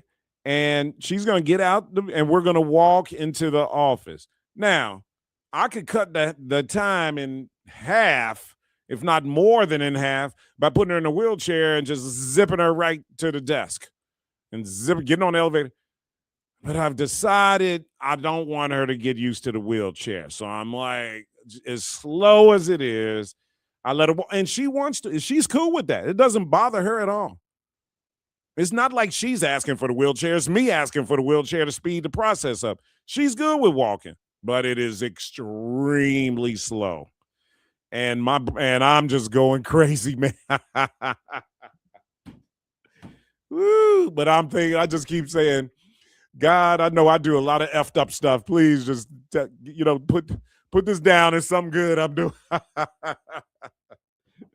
591-1690. So let's have that conversation coming up. Let's have a conversation about, and we're going to do this next week. We're going to have a conversation about the development that's going on in Chicago. Is this good for Black Chicago? We see like some affordable housing being built. What is the upside of this? You're seeing construction going on around the city of Chicago. And I've been telling you, some Black developers that are getting work, Black contractors, general contractors getting work. Mayor Johnson is very intentional about this, but I want to have the conversation with some of the people that are doing the development. And why is this beneficial to us in Black Chicago? Because see, once this mayor's gone, a lot of this is going to be gone too. That's what I'm trying to tell y'all. Representation matters. All right. Also, hip hop and Black America, as we are losing some of our hip hop icons because of age, guys. We're talking about 50 years plus years hip hop has been around. Afrika Bambaataa, right? And Blondie from Sequence, among others that we have lost over the years, right? As we are losing our hip hop icons, what has been the impact of hip hop on Black America, where we are right now? Because to me, it's got a mixed legacy. And I want to get some people. I reached out to Kevin Powell and some. I might just go with my old reliable, get Scoop Jackson. Get Scoop to come on. As much as Scoop is into sports now, you know he's a hip-hop head as well. Susan, welcome to WVON. What's on your mind? Oh, hey, Matt, everything. Well, one, you be yourself. You know, that's the only thing that draws people to the show is you being your crazy self. Okay. Because if you weren't crazy, if you were like all prim and proper, what's wrong with Matt? I know, right? Okay. I'll tune in tomorrow. I don't know. He on something today. But, be patient with yourself, being impatient with your cousin. Because I bet she is so blessed and happy to have you. Please, she is. don't Salim, worry about it. Salim says on Facebook Live, Matt, just be cool. Let her temperament adjust your lifestyle pace. Well, yeah, that's what happens. There we go. That's what happens. Yeah. It's not helping that. No, you're a blessing to her more than anything else, even if you missed a speed racer. Because I've been the same way because I was helping an elderly neighbor and I kind of felt bad because it's like you want to rush and like, come on, let's go. And it's like they can't. Yeah. They can't. They just can't move fast. They cannot move fast. They can't. And you sitting there all antsy, just chewing your nails. I'm like, come on, let's go. I'm a bit. It is. When I tell you it's a challenge for me. It is a challenge for me, man. So I might need an edible. I might need an edible to slow down. And he's right about that quarter of a quarter. Because let me tell you, my coworker's husband told me he took something about that size. Man. He was knocked out for 2 days with the thing that he took. Y'all better be careful with these edibles. 2 days later. Yeah. Yeah, they ain't no joke. No joke. But old school, we grew up on the low end. You know, it was like you rolled up a joint, you took a hit, and then you wait. You know, you let it hit you, and then you knew exactly what you were in for. With edibles, man, it's like sucker punch. Yeah, and you don't know because it all depends on your metabolism and what you have in your body. Did you just eat? Are you taking it on an empty stomach? He's a big guy. You don't know when it's going to hit you. That ain't no fun. Yep, and he was telling me he had a history, like he grew up in Evanston. So he grew up around a lot of white guys. So they were taking all kinds of drugs. And he didn't even like it. He just did it to keep up with the crowd. He was like, coke and heroin and this and that and all this other. I was like, God, you can take all that stuff and still live. But his body's used to all that crap. But this thing knocked him the whole heck out. Mm-hmm. So yeah, you got to watch it. You're right. But I got to tell you a couple other things. We only go into countries when we take in oil, period. Mm-hmm. I can't tell you what it is. Michael Moore did one of them. He did a documentary. Remember that thing he did in the 90s where the guy they showed him getting beheaded in the football field? Mm-hmm. That's one. I can't think of the name. Oh, God. Look at what we just did in Venezuela. Fahrenheit 911. Right. Look at what we just did in Venezuela. What we just did in Venezuela, that is what Donald Trump wants. That's all we do. That's what he wants to do with Iran. He wants to get some of their oil, guys. That's what this man is about, money and getting paid and setting up his family for the next 100 years, I'm telling you.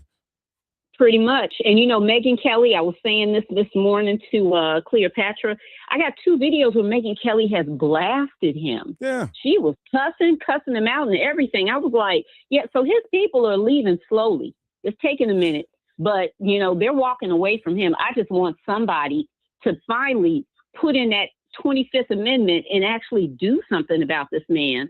Because we just sliding down into hell. Yeah, it's going to be interesting to see, and good call, Susan.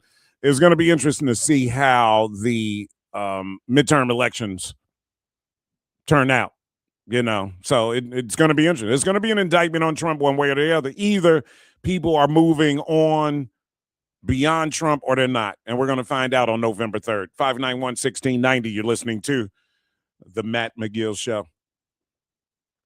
More from Matt McGill coming up on the Talk of Chicago, 1690 WVON. It's Gospel with Pam Morris-Walton, your gospel sister, on WVON Sundays, 11 to 2 p.m. Music to help you on your journey. I'll see you there, WVON. WVON birthday celebration continues on Saturday, April 18th at the City Winery as we host the legendary Regina Belle. Show me the way That's right, Regina Belle is heading to Chicago for 2 shows at the City Winery, singing all of your favorites. Baby, come to me, 'cause I love you. This is your boy Maddie. Come join me. I'll be hosting both shows at 5 p.m. and 8:30. Don't miss R&B and jazz legend Regina Belle, Saturday, April 18th at the City Winery, 1200 West Randolph. Tickets are going fast. Get yours today, and happy birthday, WVON.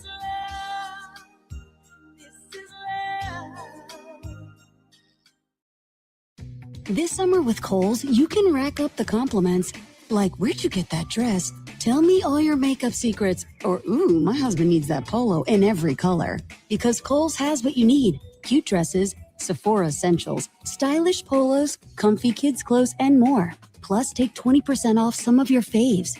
Yep, cue the compliments with Kohl's. Select styles, some exclusions apply. Offer ends July 20th. Coupons and Kohl's Cash do not apply to Sephora. See store or kohls.com for details.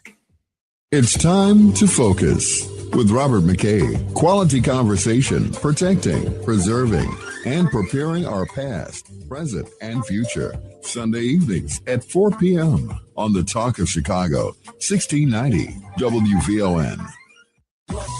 Hey everybody, this is Kendall Moore, the Kendall Moore Show, getting you from your work week to your weekend each and every Friday night from 6 until 9 p.m. I get you from your work week to your weekend. Church.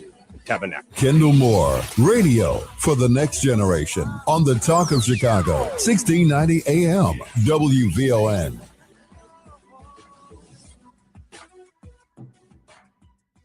Now back to Matt McGill on the Talk of Chicago, 1690 WVON.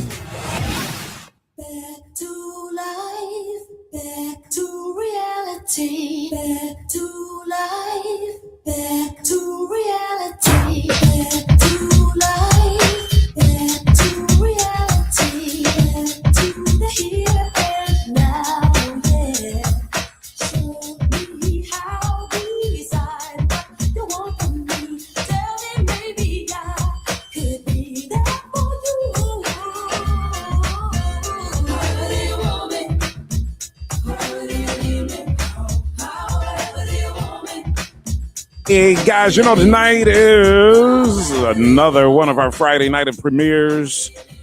Newburgh Sting tonight at 7 o'clock. This gripping documentary is coming on Vaughn TV. You don't want to miss this. It's a documentary about a controversial FBI operation just outside New York City. 4 men were drawn into a terror plot only to be led straight into arrest by an undercover agent. Boy, that sounds like a setup, huh? I bet you they were 4 black men too, right? Okay, of course they were, guys. Check it out tonight. You don't want to miss this. The content that we have on Vaughn TV is amazing, y'all. I mean, it's amazing. What did I just say? It's amazing. Amazing and amazing. I just made up a new word. It's amazing. It's amazing. Tune in, man. Check out this content, man. We do, really, we're looking for shows, documentaries, things that we think that black people want to see, and non-black people as well, man. Just important documentary or movies that really touch to the journey of black America, man. So it's really important. You guys support us, and we'll continue to find these documentaries that we feel are going to speak to you as a black person in America. Newburgh Sting tonight, 7 p.m. on Vaughn TV. Watch it on Roku, Amazon Fire, Apple TV Plus, the WVON app, or at VON.TV. Tyra Martin coming up here too. What do we got? Will Packer's got a new movie out. We'll talk about that. Called Tuscany, I believe it is. Tyra's going to tell us all about it. And some other stuff happening in entertainment. Lexi and Logan are here as well. We'll get to 2 o'clock hour going with them also. And Regina Belle coming up next, a week from tomorrow, guys. We're going to be at City Winery. Go to City Winery website, guys, and get your tickets right now. JB, welcome to WVON. What's on your mind? Hey, thank you for taking my call, man. Hold on. Okay. You know, I have to start off saying I'm not going to love nobody more than I love myself. Okay. And I am a freedom fighter. So my comment is they're setting this stage for this mayor's race. And with all of this negative trying to go against Mayor Brandon. Now, Mayor Brandon is a good mayor. And I don't want to see him go out like they did Kim Fox. So I'm going to fight for him because I see his agenda, and it's a good agenda for us. So he's got my vote, and I'm going to fight for him hard. I'm going to go hard for him because he's the man for the show.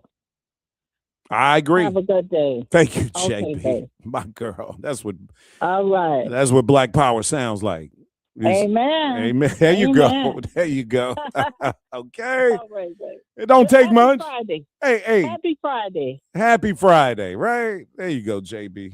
Okay. I love it, my sister. That's all. It don't take much to get. Is this still Susan? Did Susan call back? Huh? Is there a different Susan? Okay. All right. Let's go to Maurice real quick. Maurice, welcome to WVON. What's on your mind? This brother Chris, man. How you doing, man? Oh, okay. We might be a little. Go ahead, Chris. Give me 1 minute, man, because I'm gonna try to squeeze all these calls in. What's on your mind, my brother? So you get it. First of all, I love what you do with your elderly relative, man. The Lord gonna bless you for that. So, but I'll say this: got a lot of the MAGAs with the talking points.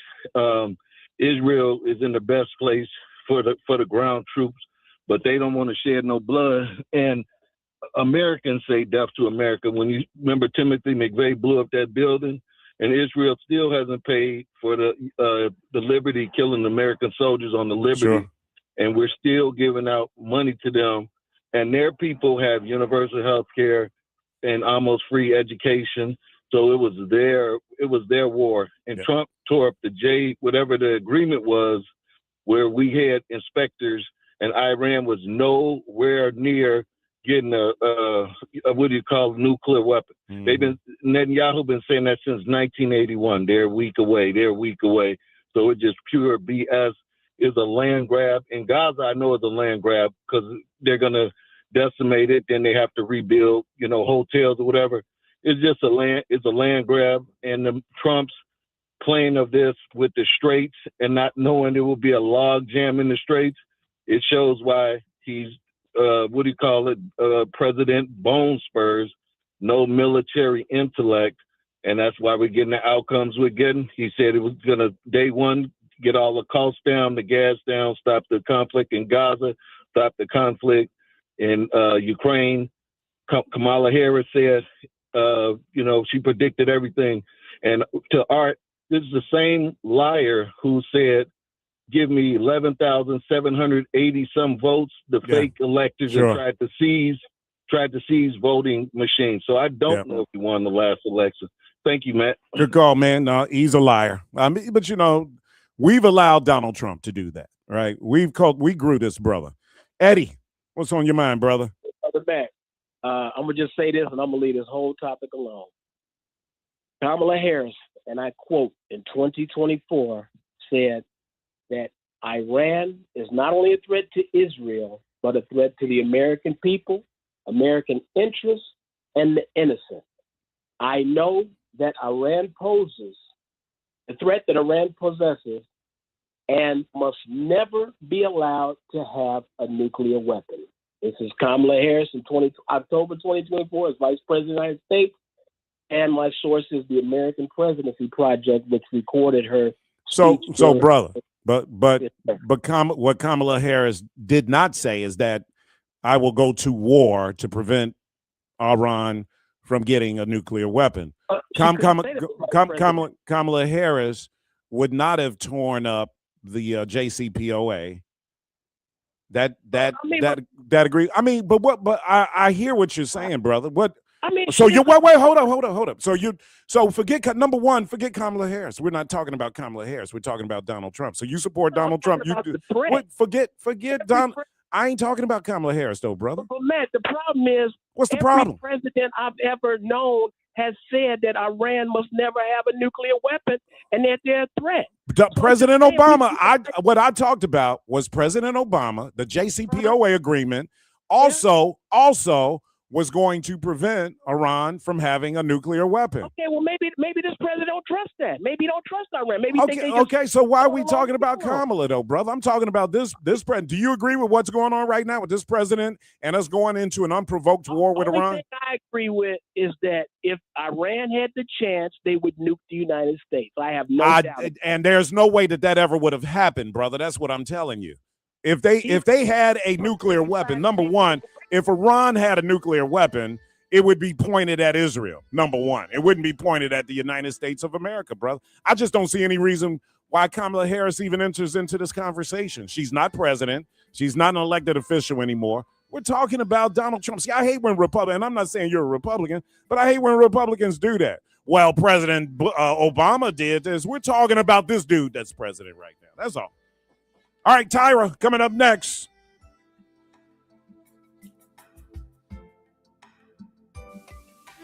Happy Friday afternoon, Chicago. I'm Logan Page, and here are your news headlines. Chicago man to appear in court on charges of murdering elderly mother. Family demands answers in Evanston woman's brain injury case. Artemis 2 splashdown set for this evening, and U.S.-Iran ceasefire fragile ahead of talks. National news from the Black Information Network is up next on Chicago's only urban talk radio station, WVON 1690 AM Berwick, Chicago.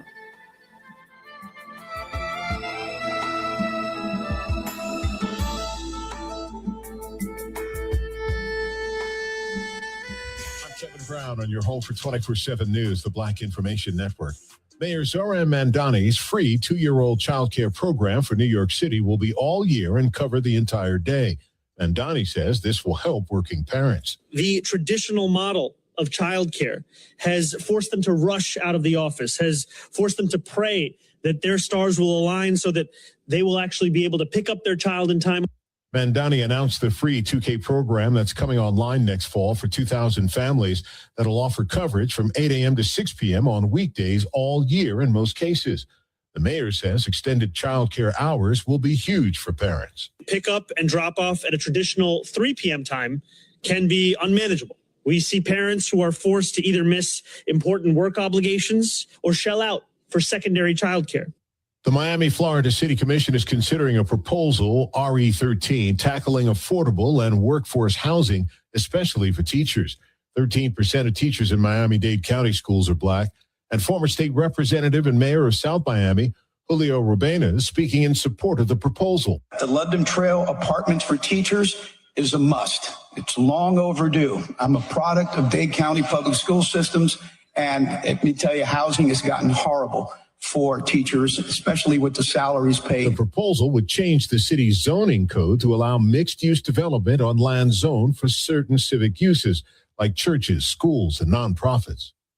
Civil rights advocates are concerned that automatic draft registration using government databases could disproportionately harm transgender and immigrant youth. Personal data such as age, sex, and address could be pulled from federal databases without consent, raising privacy concerns.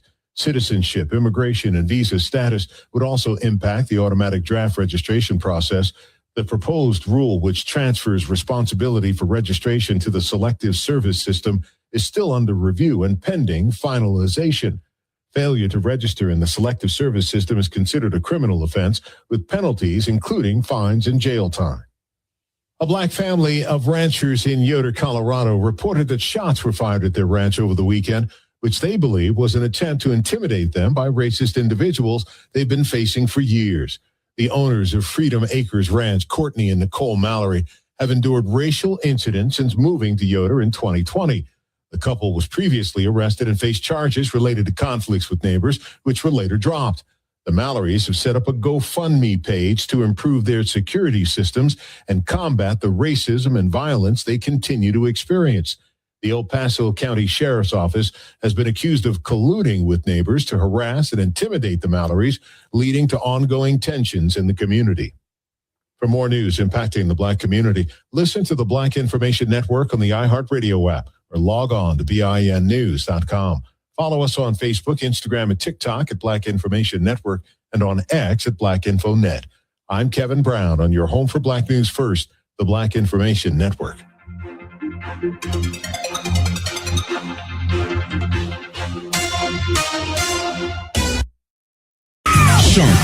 Catch Reverend Al Sharpton online at WVON.com or on the WVON app. Just click the Al Sharpton banner. Tune in every day at 12 noon for your daily dose. And if you miss it, catch the overnight replay from midnight to 3 a.m. We're keeping it real with Al Sharpton on WVON 1690. Reverend Al told you personally, keep it real. Keep it real. Keep it real.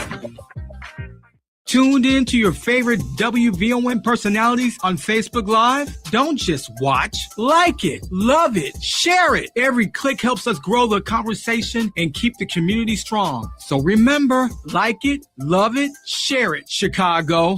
This is your host and life coach, Linnell Harris, and I want you to join me every Sunday morning from 7 a.m. to 9 a.m. for Inspirational Perspective. On Inspirational Perspective, we talk life vision, life purpose, and the show is all about helping you live the best life possible. So join me as we look at supporting you in living the life you intend to live and making your life's vision a reality. Every Sunday morning at 7 a.m. on the Talk of Chicago, 1690 a.m. WVON. Live from the Xfinity Studios, it's the station that America listens to. WVON, Berwyn, Chicago. It's Matt McGill on Chicago's essential storyteller, WVON.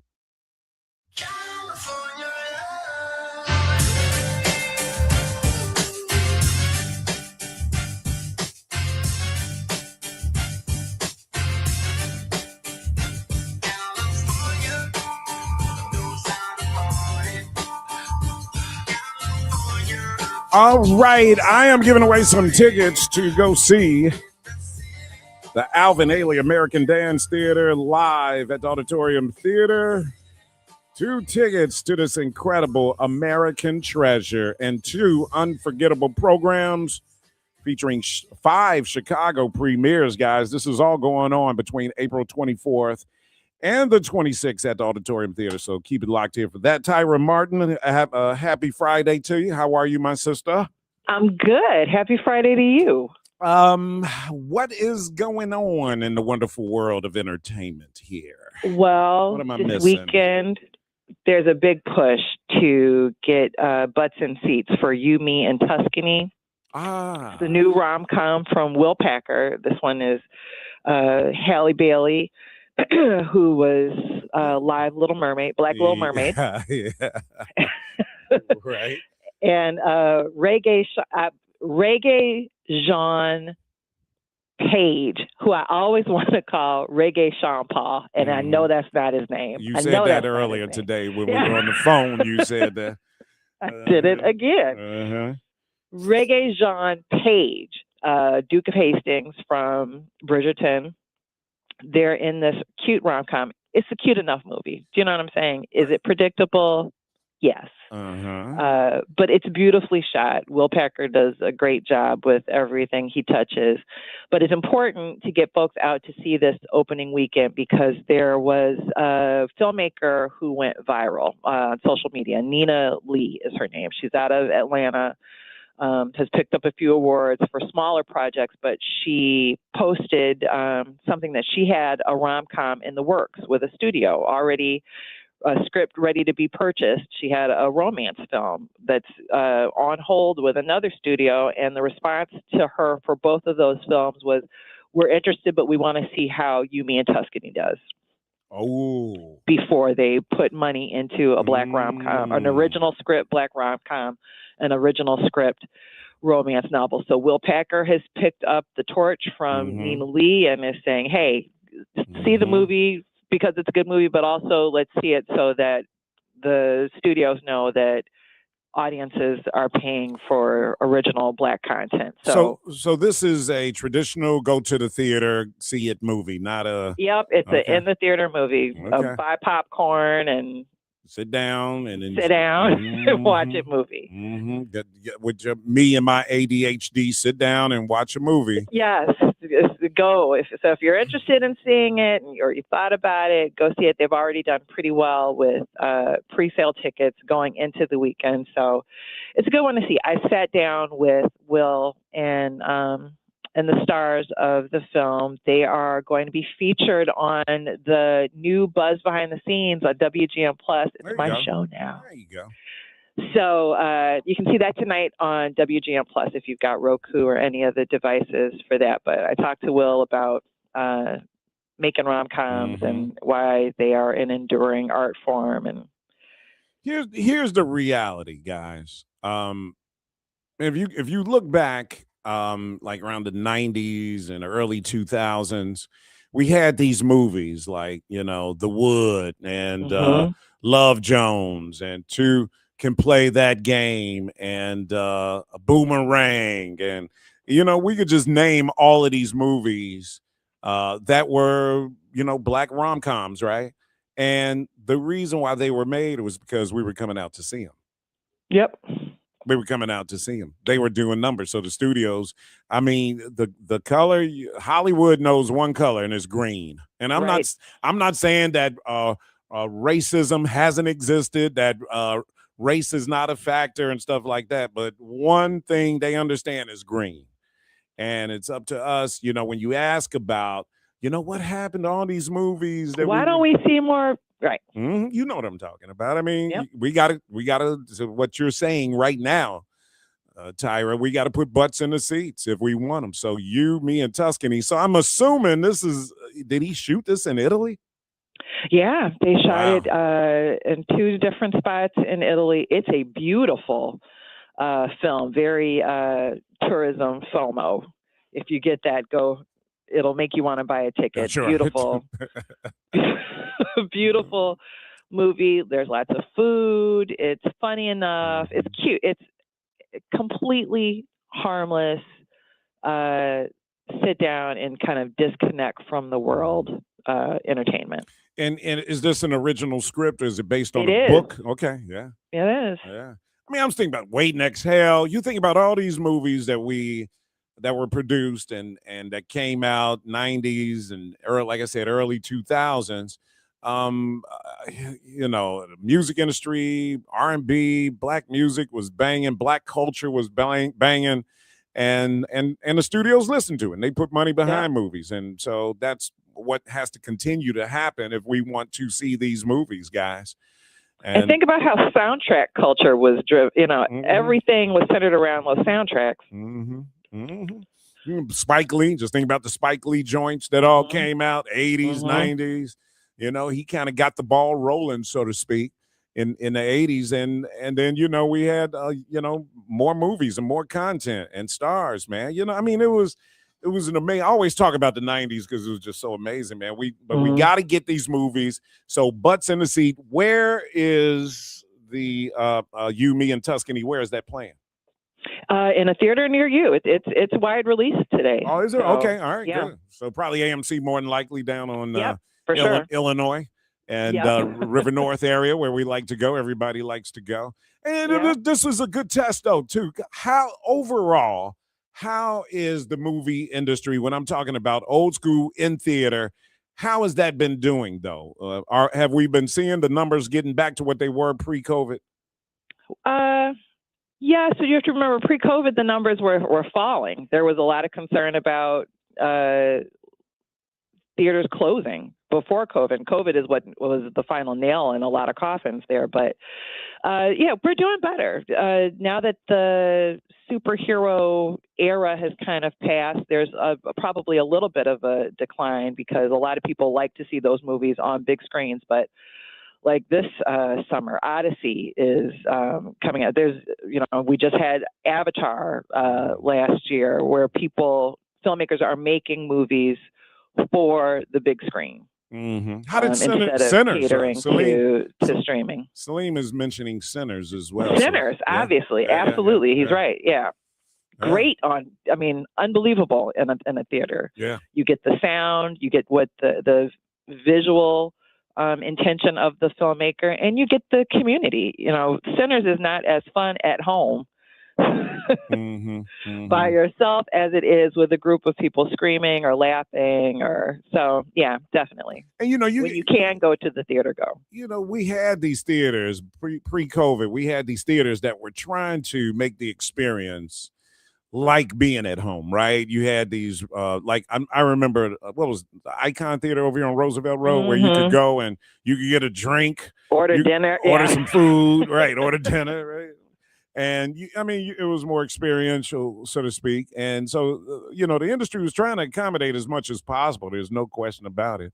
But those seats came with a little higher price, and people weren't willing to pay that much money. Yeah. I enjoyed the movie theater though, because there's nothing like the big screen. It just isn't. There's nothing like the big screen, man. And maybe because I grew up during the era, that's what you did. You went to the movie theater. Was the only place to see them. Yeah, big theater, a drive-in. All of that great stuff. What else going on?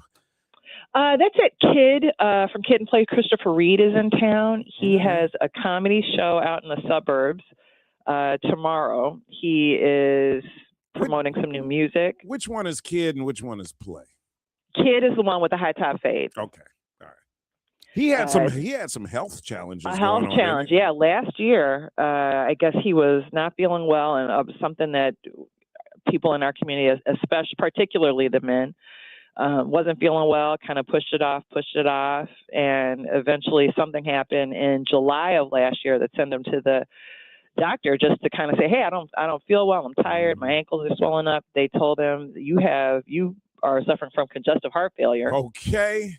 Put him on a transplant list. He got the new heart in August. Whoa. That's how immediate it was. Yeah. So, but he's doing great. I saw him today. Looks great. Is in great spirits. Still cranking out new material and is doing comedy, like I said, again this weekend in town, and really just pushing people to pay attention to our bodies. Another example of a movie franchise, House Party, that black cast and characters, and helped launch the careers of a lot of black entertainers. Man, you think about House Party. You had Robin. You want to run down the list? Yeah. Okay. I'm just thinking off the top of my head: Martin Lawrence, Robin Harris, Bernie Mac. Right. Just off the top of my head. Wow. Keisha Campbell, AJ Johnson, man. John Witherspoon is in that. Oh God, John, hilarious, man. The good old days. All right, so get out this weekend, guys. Tonight, let's do it's important to get an opening weekend big number for this film. Our brother Will Packer, FAMU University, absolutely in the house doing his things. Let's make sure that we go and spend some money, go and see this amazing movie, so that more movies like this can be made that are being considered, right? So this is how the industry goes, and maybe the scrutiny on a black film is a little tighter. Who knows? Maybe because we as an audience, maybe we're a little unpredictable. So let's be predictable and support this movie, You, Me, and Tuscany, tonight, tomorrow, Sunday. Let's get a good opening weekend box office number because Tyra Martin says so. How about that? I love it. Thank you. Tyra Martin, you're amazing. Thank you, my sister. Thanks. Talk to you soon. All right. When we return, we're going to be joined by Leland Robinson, the CEO of Sugar Hill Records, talking to us about the loss of Blondie. Gwen Chisholm, a member of the legendary female rap group, The Sequence, died at the age of 67. We'll talk about that when we return on the Matt McGill Show. More from Matt McGill coming up on the Talk of Chicago, 1690 WVON.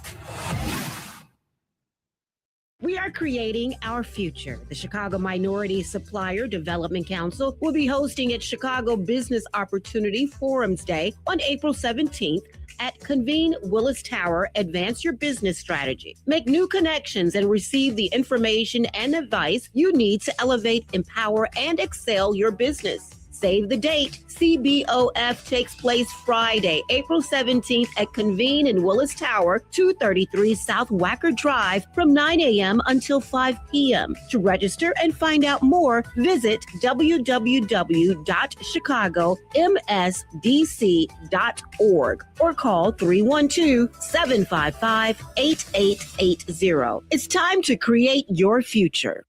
What if you could have the most reliable Wi-Fi? And get this, What if you could keep it at the same price for 5 years? That's the Xfinity 5-year price guarantee. Just 5 years of fiber-powered Wi-Fi that boosts speeds to the devices that need them most. That finds and fixes problems before you even notice them.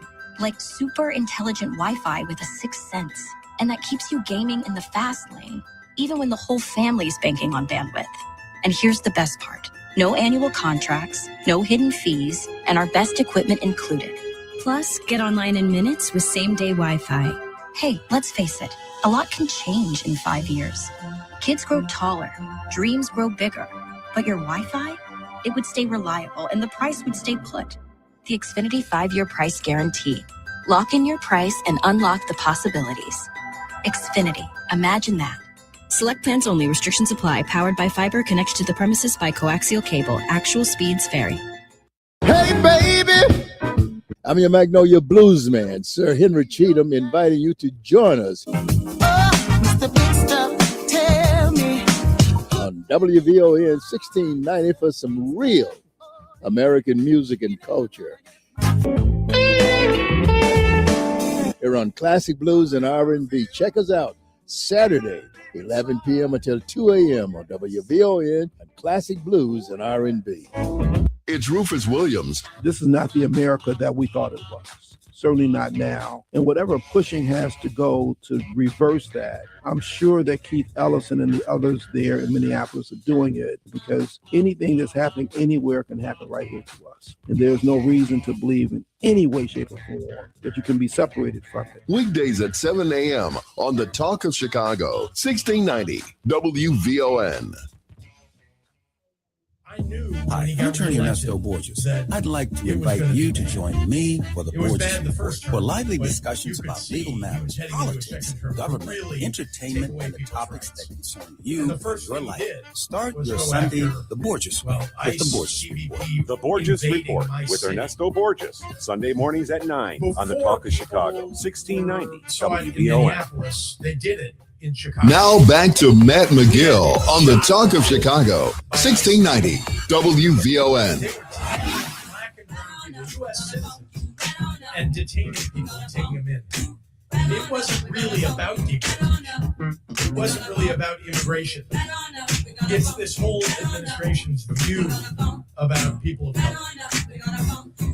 Evidence of that, I might add, is just look at his caveat.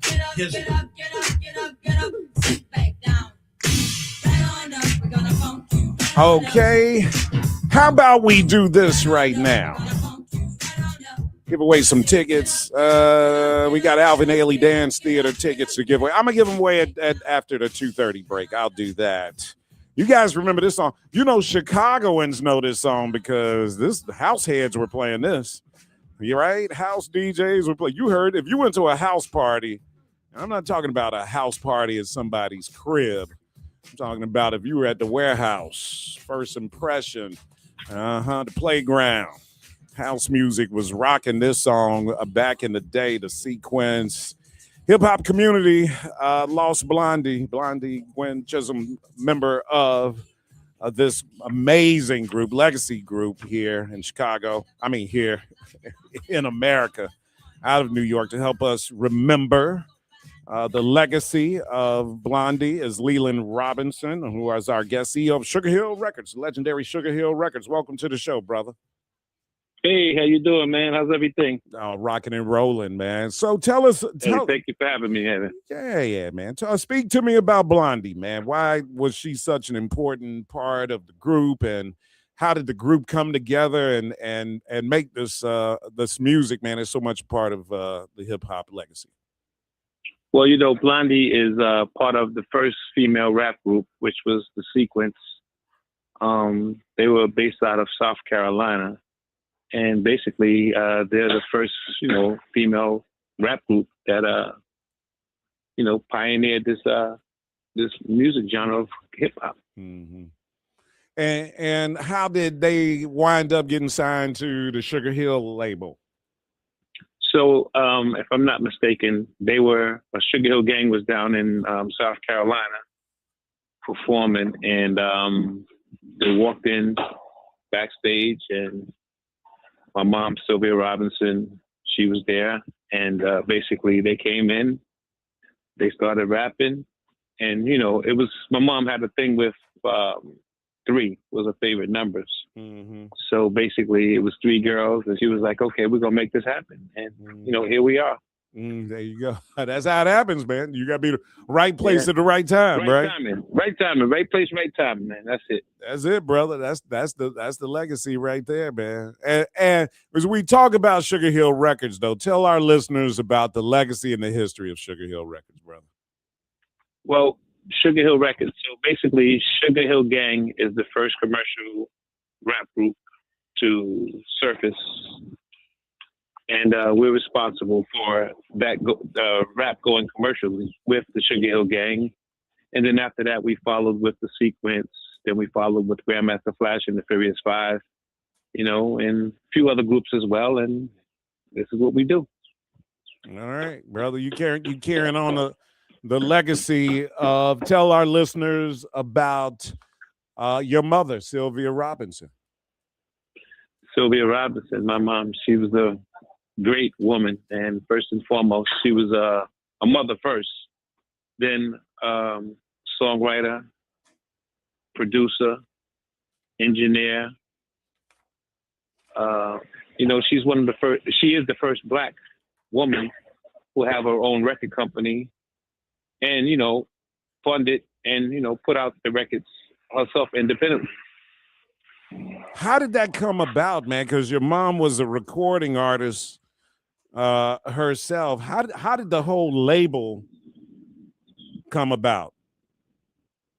Well, I think what happened was she was a recording artist at the time, and she was going to his birthday party in New York City, and she heard these guys rapping over some music and stuff, and she was like, you know what, this is going to be the new wave, you know what I mean? This is going to be it. So she got with Guy, Master G. She got with Wonder Mike and Hank. Mm-hmm. Went in the studio. Big Bang Hank. After that, Big Bang Hank. These were the legends, man. So did you ever talk to your mom about like those early recording sessions and what it was like? I'm sure she had to be on hand, man. Those songs are historic songs from the Sugar Hill Gang, brother. Yeah, well, she was definitely on hand with it because she actually produced the music and produced, she produced the vocals. She wrote, added stuff into it. She engineered it. Acoustically, she knew what she wanted because coming from that field of business and making your own records back in those days, what it's supposed to sound like acoustically. Yeah. And she was able to make the best out of these guys, man, and do what she had to do. I mean, it was times when she was mixing these records and then she would say, okay, enough for the night. Let's just tape up the console because there was no such thing as automation back then. So basically everything was like, okay, you have to do everything by hand. So, the next day she would come in with fresh ears and go into the studio and like, okay, ride the vocals, or ride the drums, or ride the snare, or the bass line, everything by hand. Her and her engineer. And that's how she did it. Well, I tell you what, this is To Your Mom, brother, one of my favorite songs of all time, brother. We're going to rock that as we go out. Brother Leland, thanks for coming on the show. Long live our sister Blondie, Angie Stone, and the legacy of Sequence, the legacy of Sugar Hill Records, that you are keeping that legacy alive, brother, as we talk about hip hop and the legacy of hip hop that continues, man, because of the vision of your mom having that unbelievable knack for knowing what was about to happen and being such a force and discovering these groups that came on the label, man. But let me tell you, brother Leland, this one here, man, I played over and over and over again as a young man, brother. So I appreciate you coming on. We're going to go out to a little Pillow Talk by Sylvia, y'all. Appreciate you. Yes, sir.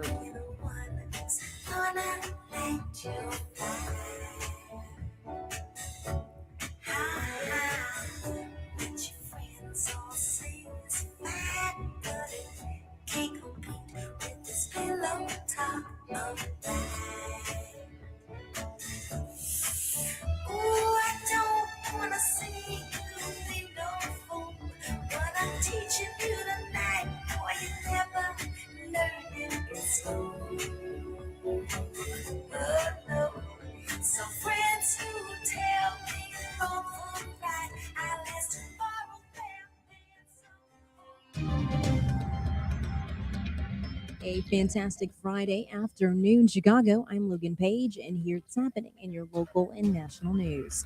The Illinois House approved a bill banning junk fees requiring businesses to show full prices up front without hidden charges. Lawmakers also advanced a separate proposal tied to Governor J.B. Pritzker to create an abortion access fund for uninsured and underinsured residents. Supporters say both measures aim to increase consumer transparency and expand healthcare access. The legislation now moves to the state Senate for further consideration. In other news, the family of an Evanston woman is seeking answers after she was hospitalized in a coma with brain damage. City officials say she was injured during a January altercation at a bar and was later involved in a struggle with police. Authorities claim force was used after she allegedly spat on an officer, leading to her arrest. The family's attorney is now pursuing more details through a lawsuit. In other news, NASA's Artemis II crew is set to return to Earth this evening. NBC's Tom Costello reports the Orion spacecraft carrying the 4 astronauts is scheduled to splash down in the Pacific Ocean off California. This is Mission Control Houston. Homeward bound after a history-making trip to the moon and back, and bringing home more stunning photographs of their trip. The Artemis II crew in their Orion spaceship, packing and reviewing procedures for their fiery return to Earth. NASA mission managers say the crew's lives depend on everything going right today. During the first uncrewed Artemis mission, the heat shield suffered significant burns and scarring. NASA didn't change the shield on this mission, but has changed the angle of re-entry to reduce heating time. In many ways, this is the most dangerous part of the crew's 695,000-mile journey, as Orion comes screaming back to Earth, hitting the atmosphere at about Mach 33, 25,000 miles per hour, 45 times faster than a commercial airliner. The heat on that ship will quickly climb to 5,000 degrees, half the temperature of the surface of the sun. Orion's modified heat shield must hold to protect the astronauts. And then at 22,000 feet, the first parachutes will deploy. The astronauts will step out onto a front porch, be pushed off, and recovered by the Helo Squadron, taking the ship. The USS John P. Murtha will recover the crew at about 5:07 p.m. Pacific time near San Diego. NASA's associate administrator says the agency has high confidence in Orion's heat shield, parachutes, and recovery system.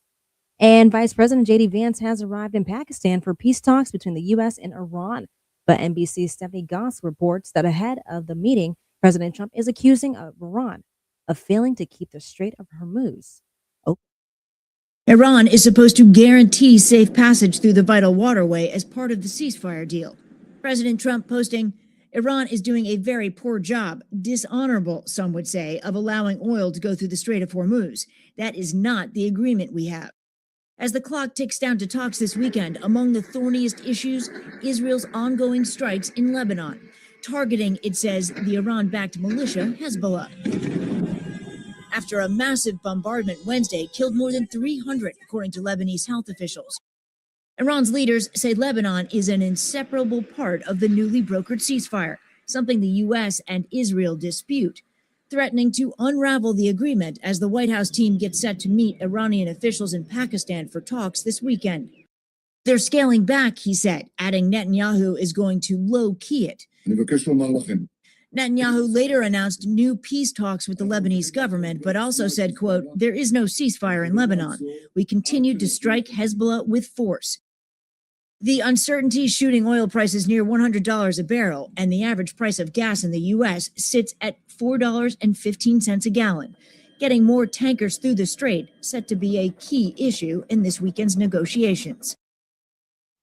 At the same time, Iran is claiming that the ceasefire includes Lebanon, where Israel is continuing to launch strikes. The U.S. and Israel dispute that. Joining Vance for the talks are U.S. envoy Steve Witkoff and President Trump's son-in-law Jared Kushner. Pakistan has agreed to mediate. This newscast is brought to you with a reminder to Newberg Sting on Vaughn TV this Friday at 7. Watch as the FBI sets up a sting operation targeting 4 black men in Newburgh, New York, who they claim were tied to terrorist attacks. The plot and ending are riveting in this real-life drama. Vaughn TV Friday night of premieres, airing this Friday at 7 p.m. I'm Logan Page, and that's what's happening in your news now on WVON 1690 AM. Hi, I'm Lori Smith, host of Meeting the Moment. WVON, in partnership with the Chicago Community Trust, developed Meeting the Moment to amplify the voices of nonprofits across Chicagoland, giving them the communication tools they need to expand their reach and turn awareness into action. Right now, our communities are facing real challenges, from economic uncertainty to public safety to access and equity. But in the middle of it all, there are organizations doing the work quietly, faithfully, powerfully. With Meeting the Moment, we'll have honest conversations about the issues shaping our region and, more importantly, the solutions happening on the ground. And each week, we'll feature a Chicagoland nonprofit making a difference. You'll hear their story and find out how you can support their work. Because Meeting the Moment is about more than just awareness. It's about impact. Join the Meeting the Moment movement, a program designed for the doers. For more information, visit WVON.com/Meeting the Moment. Listen every Saturday at 12 noon, right here on WVON 1690, the talk of Chicago. Let's meet the moment together. Powered by the Chicago Community Trust. I know you're going to dig this. Yeah, I was saying this earlier. I said when my people don't like something, they just remove it. Or change it. Yeah, they that's what they do. But where was the dude that was redacting stuff during the Puffy trial? I'm like, some stuff I didn't need to know. Like rubbing somebody's manhood on your chest. I'm like, oh my goodness. That's yeah, that's a lot. I might forgive you, but you'll never be able to drink nothing yellow ever again. Not ever. Not lemonade, not apple. Damn sure not that soda called Squirt. That could never happen. It is the D.L. Hughley Show. Hey, Alexa, play WVON 1690 AM. Getting WVON 1690 AM station from iHeartRadio. Try it out for yourself. America is listening to WVON. Hey everybody, this is Kendall Moore, the Kendall Moore Show, getting you from your work week to your weekend each and every Friday night from 6 until 9 p.m. I get you from your work week to your weekend. Church. Tabernacle. Kendall Moore, radio for the next generation on the Talk of Chicago, 1690 AM, WVON.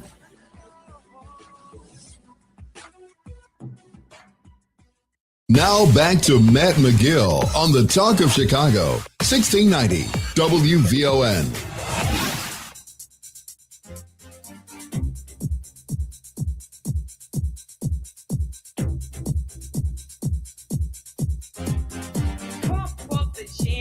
It up while your feet are stumping and the jam is pumping. Look ahead, the crowd is jumping. Pump it up a little more, get the party going. All right, so look, guys, we got a big one coming up here for you guys on Friday, April 24th. As WVON, we continue to celebrate 63 years on the air. How about this? Nothing says WVON like Jackie Wilson. I mean, really and truly, when you think about all the artists that have come on WVON over the years, that have come up to the station over the years, Jackie Wilson's one of them, and the Black Ensemble Theater has brought back the award-winning hit, The Jackie Wilson Story, Lonely Teardrops, Higher and Higher, all these amazing songs. Jackie Wilson, man, people used to say pound for pound was the best performer of all of that era, guys. Well, check it out. You can catch this amazing musical production at the Black Ensemble Theater and join, guess who? Atiba Buchanan and LaDonna Ray, guys. They're going to be at the Black Ensemble Theater on April 24th. That's a Friday evening performance. Go to ticketfalcon.com, get your tickets, be in the house. Now, you guys know Black Ensemble Theater is not that big, so these tickets are going to go quick. Be in the house with Atiba and LaDonna Ray. Celebrate WVON's 63rd anniversary and see an unbelievable performance.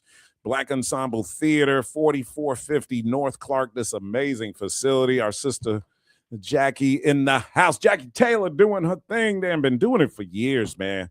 Ticketfalcon.com. Get your tickets there, and you can check it out. Tonight, our Friday night of premieres continues. You don't want to miss this one either, guys. Newberg Sting, this gripping documentary about this controversial FBI operation that happened right outside of New York City. 4 men were drawn into a terror plot, only to be led straight into arrest by an undercover agent. Newberg Sting, tonight streaming on Vaughn TV at 7 p.m. Check that out.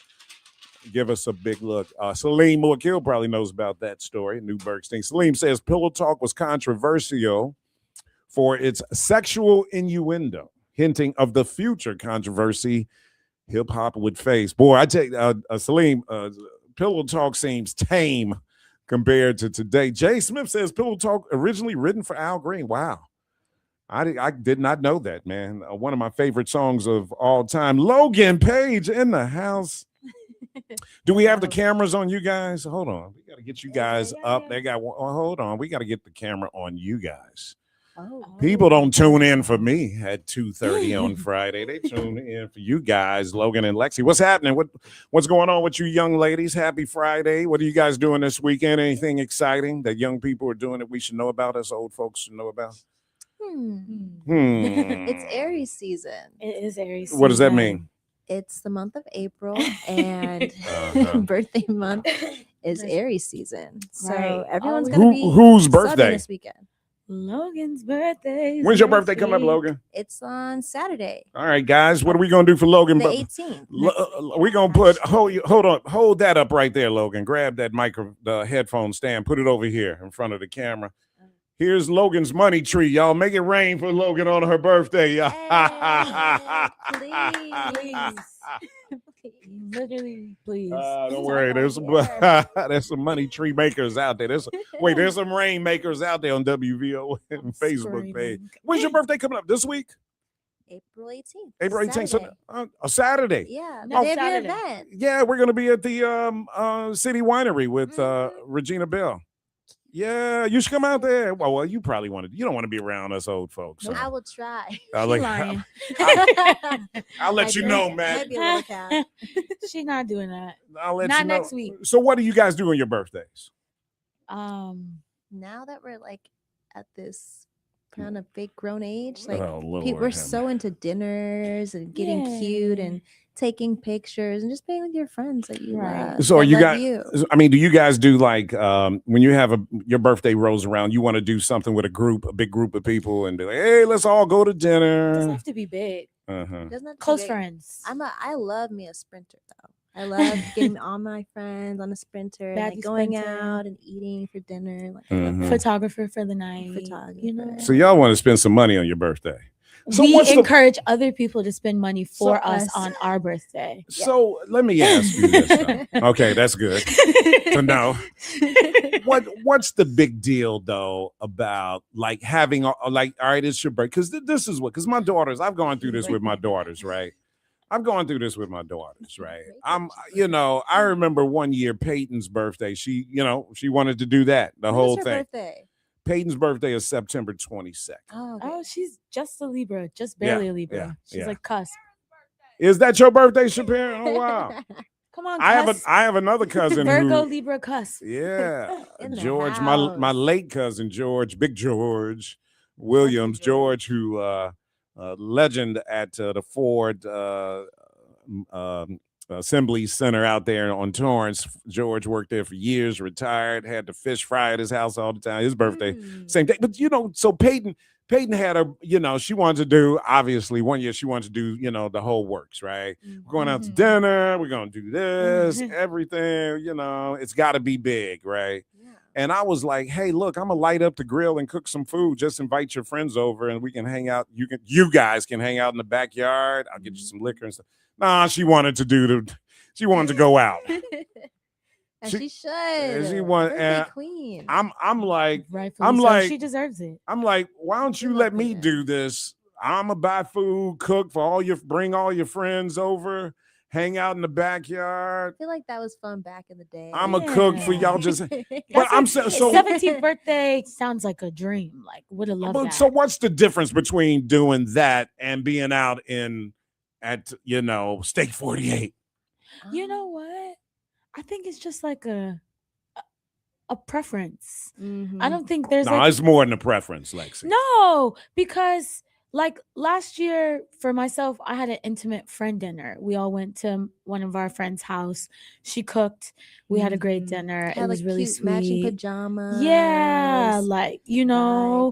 But also, there's something thrilling about going out and eating and whining and dining. Like, I don't think one is better than the other. I think it just depends on like how you want to spend your time with your intimate close See, friends. you know what? I'm gonna be honest with you. Or your connections too, because if you have people that access to certain spots to, Right. have your birthday at, or people can pop bottles for your birthday, or Right, might give as you well your take dinner, that free dinner, advantage. then use that for your full I advantage.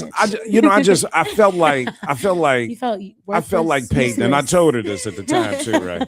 I felt like I'm like, you just trying to do what everybody else does. You're trying to, back in. Well, I mean, I might have said it. I might have said it in a more sensitive way. I don't think so. But I probably didn't. I'm not convinced. I probably did. But you know what I've kind of felt like? I was like, you keep, back in the day we used to say keep up with the Joneses, right? I'm like, so that's what everybody does, Peyton. All I was saying to her was, that's what all of your girlfriends do on their birthday. They're going to go out. They're going to take pictures. They're going to pose. We got to do this. Hey, we went to Steak 48, or we went here. We went wherever, and we had a good time. We're, bling, bling, and whatever. We're having a good time. Got to show that we're out and having a good time, right? I was like, you don't want to be different than everybody else? You want to be just like everybody else? I'm like, I think it's that. Yeah, it's not that. Yeah. I don't think that's trend setting. I think that's just birthday. Like you want to one and done. What's the goal? You can. Is the goal to be trend setting, or is the goal to have a good time? Birthdays, like when you were younger, you'd have like a little cute little birthday party Right. and go to the park, or Exactly. go to Chuck E. Cheese's. Then you're over that stage. Then you go to the next stage, and it's like, You want to party. You want to Oh, party. wow. You House wanna go out. parties. House parties, which we can't do anymore because they shut them down all the time. Right. Mhm. Besides fact. And then we have like now, like you want to do dinners and Right, you're grown. Yeah. And you're promoting businesses, like, you never know. And you're promoting businesses by spending a couple of $1,000s there. That's a good promotion. But it's not our thousands of dollars being spent. That's what we're trying to say. If you're going out to a restaurant, you're spending. Especially if you have a man, like people. I'm not talking about you're spending it out your pocket. I'm talking about the money that's being spent. Yeah. Okay. But I think there's whether it's something your beautiful. boyfriend or not, somebody spending $1,000. Yeah, That's the point. But I think. Would you rather your boyfriend? No. Let me ask you a question. Would you rather your guy friend spend $1,000+ to take you out to dinner on your birthday, you and your girlfriends, or whoever, or would you rather him take that $1,000 and add another $1,000 to it and take you on a trip to New York and hang out? We can do both. Well, no, you got no. You have to choose. Why does he have to choose? No, you got to do one. You got to do one. You got to do one or the other. What you gonna do? I think it depends on the mood that year. If I was able to go on a trip this year, I would have done that. But because I'm kind of last minute this year, we're gonna spend it in Chicago. Mhm. But See, I'm gonna tell you what's or with interesting. like the government shutdown going on, I don't really want to travel like that. Right. Also, like, do you want to have an intimate birthday with one person, or do you want to celebrate with multiple people? Like, that's what I'm saying. It's just a mood thing. I hear you. Yeah. I hear you. I mean, what experience? Here's what I think I'm getting, because I think we are so social media oriented and all of that stuff. I think that it's like, hey, I got to show off that I'm having a good time. I gotta show that I am. It's my birthday, so I got to post something. People got to see I'm having a good time. What if a guy wanted to just like, hey, you and I just hang out. It's your birthday. I just want to be with you. I don't want to be with everybody else. And I've done that before. And what? And it was cool. But now I don't want to do that this year. Right. No, I'm not saying right. I think birthdays should be celebrated under whatever capacity you want. Like, sometimes when you have big group things, you feel like responsible for entertaining everybody else. And sometimes when you have more intimate things, you can just focus on yourself. I think it depends on what you have the capacity for, what you want to do. I don't think it's all for show. Oh, it's time to break. All right, hold that thought. When we come back, let's do this. Right. I know. All right, so when we come back, what are we going to talk about? Are you the birthday? Well, you say what? What? What? Caller number 3 right now at 591-1690 is going to win a pair of tickets to go see the Alvin Ailey American Dance Theater at the Auditorium Theater. Caller number 3, who's going to be the lucky one to go see these 2 unforgettable programs featuring 5 Chicago premieres and some of those favorite masterpieces that you love. Caller number 3, 591-1690. It's the Matt McGill Show. More from Matt McGill coming up on the Talk of Chicago, 1690 WVON. Bond TV's Friday Nights of Premieres continues this Friday. Don't miss Newburgh Sting. Just outside New York City, Newburgh Sting explores a controversial FBI operation that made national headlines and still raises questions today. In 2009, 4 men from a struggling town were drawn into a terror plot only to discover the plan was orchestrated by the very person leading them. Was specifically designed to turn them into terrorists. This is real life. How could you prey on your own American people? Featuring never-seen-before footage from the hidden cameras, Newburgh Sting pulls back the curtain on surveillance, manipulation, and the blurred lines between justice and entrapment. This is more than a headline. It's a story that challenges what we think we know. Newburgh Sting, streaming this Friday on Vaughn TV. Watch on Roku, Amazon Fire, Apple TV Plus, the WVON app, or at VON.TV. Vaughn TV, for the culture, by the culture. WVON is all about family. That's why Jill Ross of the Shenanigans series is back, bringing literacy to life for young people ages 6 to 16. It's the Chicago Read-In, Saturday, April 25th at the Harold Washington Cultural Center, 4701 South King Drive. The Chicago Read-In is designed to excite and stimulate the minds of young people by promoting the power of literacy and storytelling. It's an afternoon of live performances, including hip-hop ballet from Homer Bryant's Hiplex Ballet Troupe, fresh off Broadway as Simba in The Lion King. It's Chicago's own A.J. Rhodes Jr. Enjoy spoken word by Logan Liu, blues by Fernando Jones, and get a history lesson on Maxwell Street from actress Dawn Bless. There'll be tap, mimes, sculptors, black cowboys. We're bringing our history to life for the next generation. You can also meet authors, purchase books, and connect to other child-friendly resources. The Chicago Read-In is a family affair and it's free, but registration is required. Register at Eventbrite or at WVON.com. The Chicago Read-In, Saturday, April 25th at the Harold Washington Cultural Center, 4701 South King Drive. Doors open at 11 a.m. and the show starts at 12 noon sharp. We're celebrating literacy, celebrating young people, celebrating our culture. On the station that celebrates Black excellence, WVON. The Chicago Read-In is produced in conjunction with Vaughn TV's upcoming series, Turn the Page, coming to Vaughn TV this summer.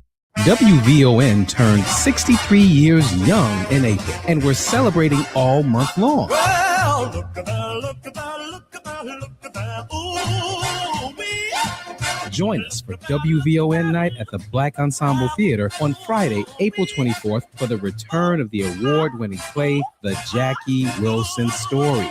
This electrifying production will have you singing and dancing in the aisles as the Black Ensemble brings this musical legend to life. His voice, his moves, his music, it changed everything from Jackie Wilson's Lonely Teardrops to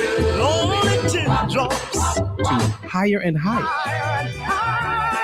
It's more than a musical. It's a theatrical experience. Join the afternoon show's personalities, that'd be me, Atiba Buchanan, and LaDonna Ray, as we host WVON Night at the Black Ensemble Theater, 4450 North Clark, Friday, April 24th. Get your tickets now at ticketfalcon.com or click the Black Ensemble banner at WVON.com.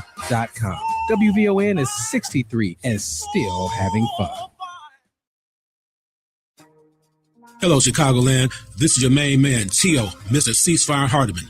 I'm inviting all of my friends, associates, and colleagues to tune in to WVON, the Talk of Chicago, 1690 AM for the T.O., Mr. Ceasefire Hardiman Show. This show will cover all the hottest topics, including politics, reducing gun violence, and so much more, right here every Sunday morning from 6 a.m. to 7 a.m. on the Talk of Chicago, 1690 AM, WVON. Thank you. Now back to Matt McGill on the Talk of Chicago, 1690 WVON.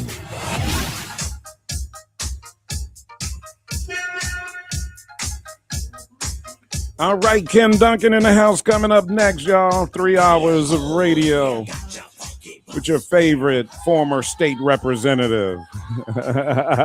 Ken Duncan in the house. Hey, ho. Hey, y'all don't know nothing about this song. Oh. Lexi. I didn't know this song. Hey, Lexi, sing, and Logan Page in the house. What else is going on, young ladies? What else is in the news for young people? Right. Well, K-pop. Yeah, K-pop culture right now. There's a lot of big controversy for our girl Manon, Justice for Manon. There's a group called Cat's Eye, which had a really big Netflix documentary special about their process and how they form these K-pop groups, and it's really intense training. What does K-pop mean? Korean pop, emulated after Black R&B culture. So is every K-pop group from Korea? For the most part, except for Cat's Eye. They're the first Americanized K-pop group, which is why it was a big deal. And Were they Korean? The people who run the company are Korean. Yes. Was the group Korean? The members There's of the group? one girl from Korea, and the rest, one is from, I think, Switzerland. One is, a few are from America. There's one from India, but she's like Indian American. Very diverse. Very diverse. Yeah. Long story short, they removed the sister out the group. They put her on indefinite leave due to her being sick. When you say sister, what do you mean? She's a black girl. Black girl. They removed the only black girl. Black like she looked like you, like she looks real. like Logan. She was a little lighter complexion. Yeah. Well, Logan's. I mean, That's you look what at I'm Logan, saying. you see a black woman. That's what I'm saying. But she's like Yeah. Logan's complexion. She looks black. She is black passing. The Southeast Asian girl, the Indian girl in the group, is darker than her.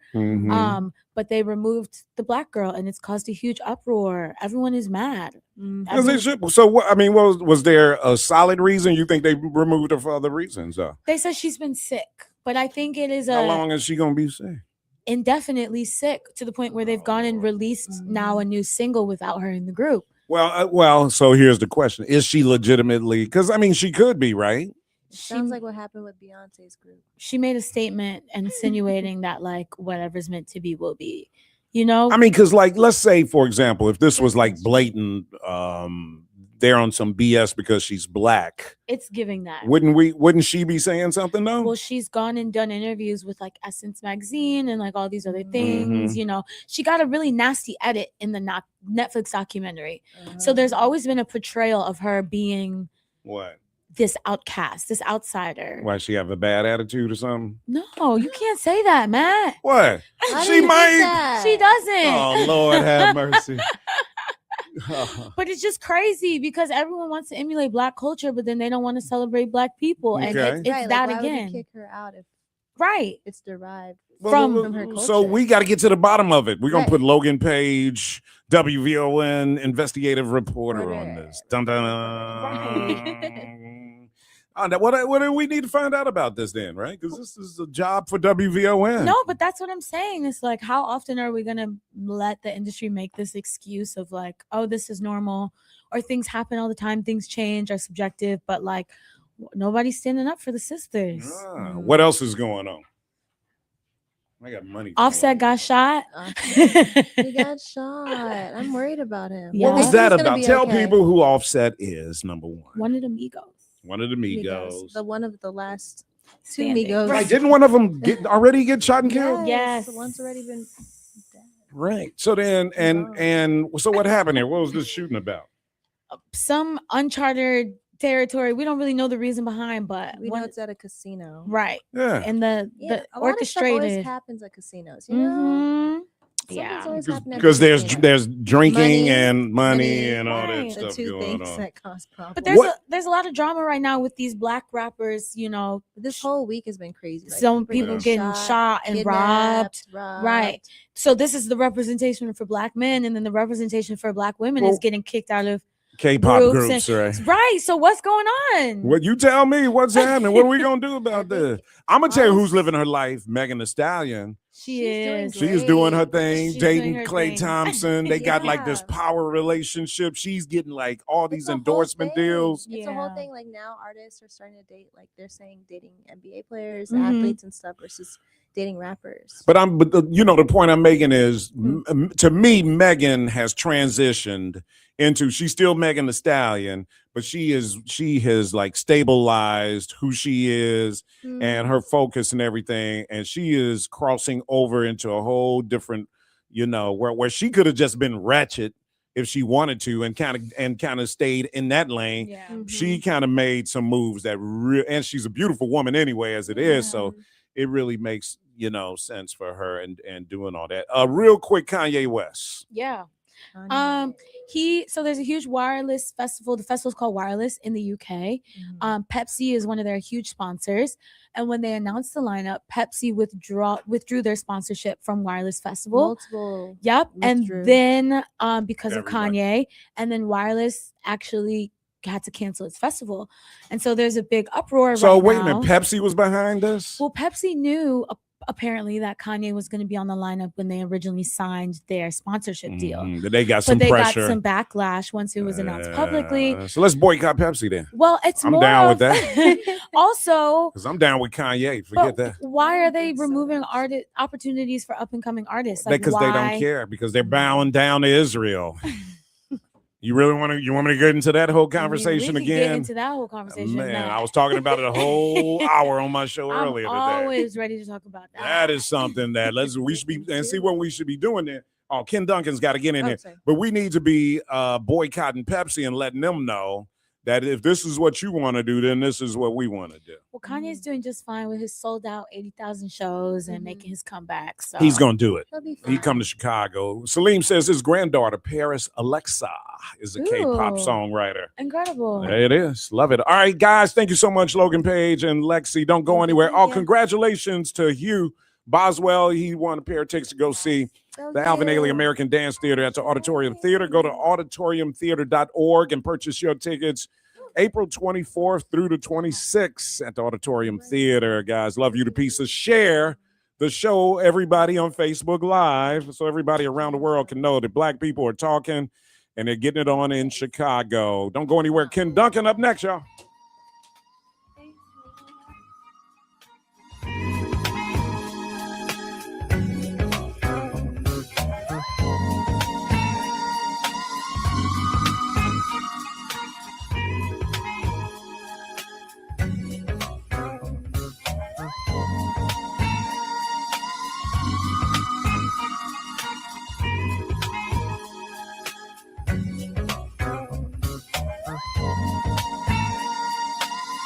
Happy Friday afternoon, Chicago. I'm Logan Page, and here are your news headlines.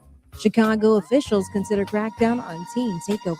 EPA rollback sparks Illinois climate concerns. Apple TV to host fan interactive experience. And Pushaisty denied bond in federal case.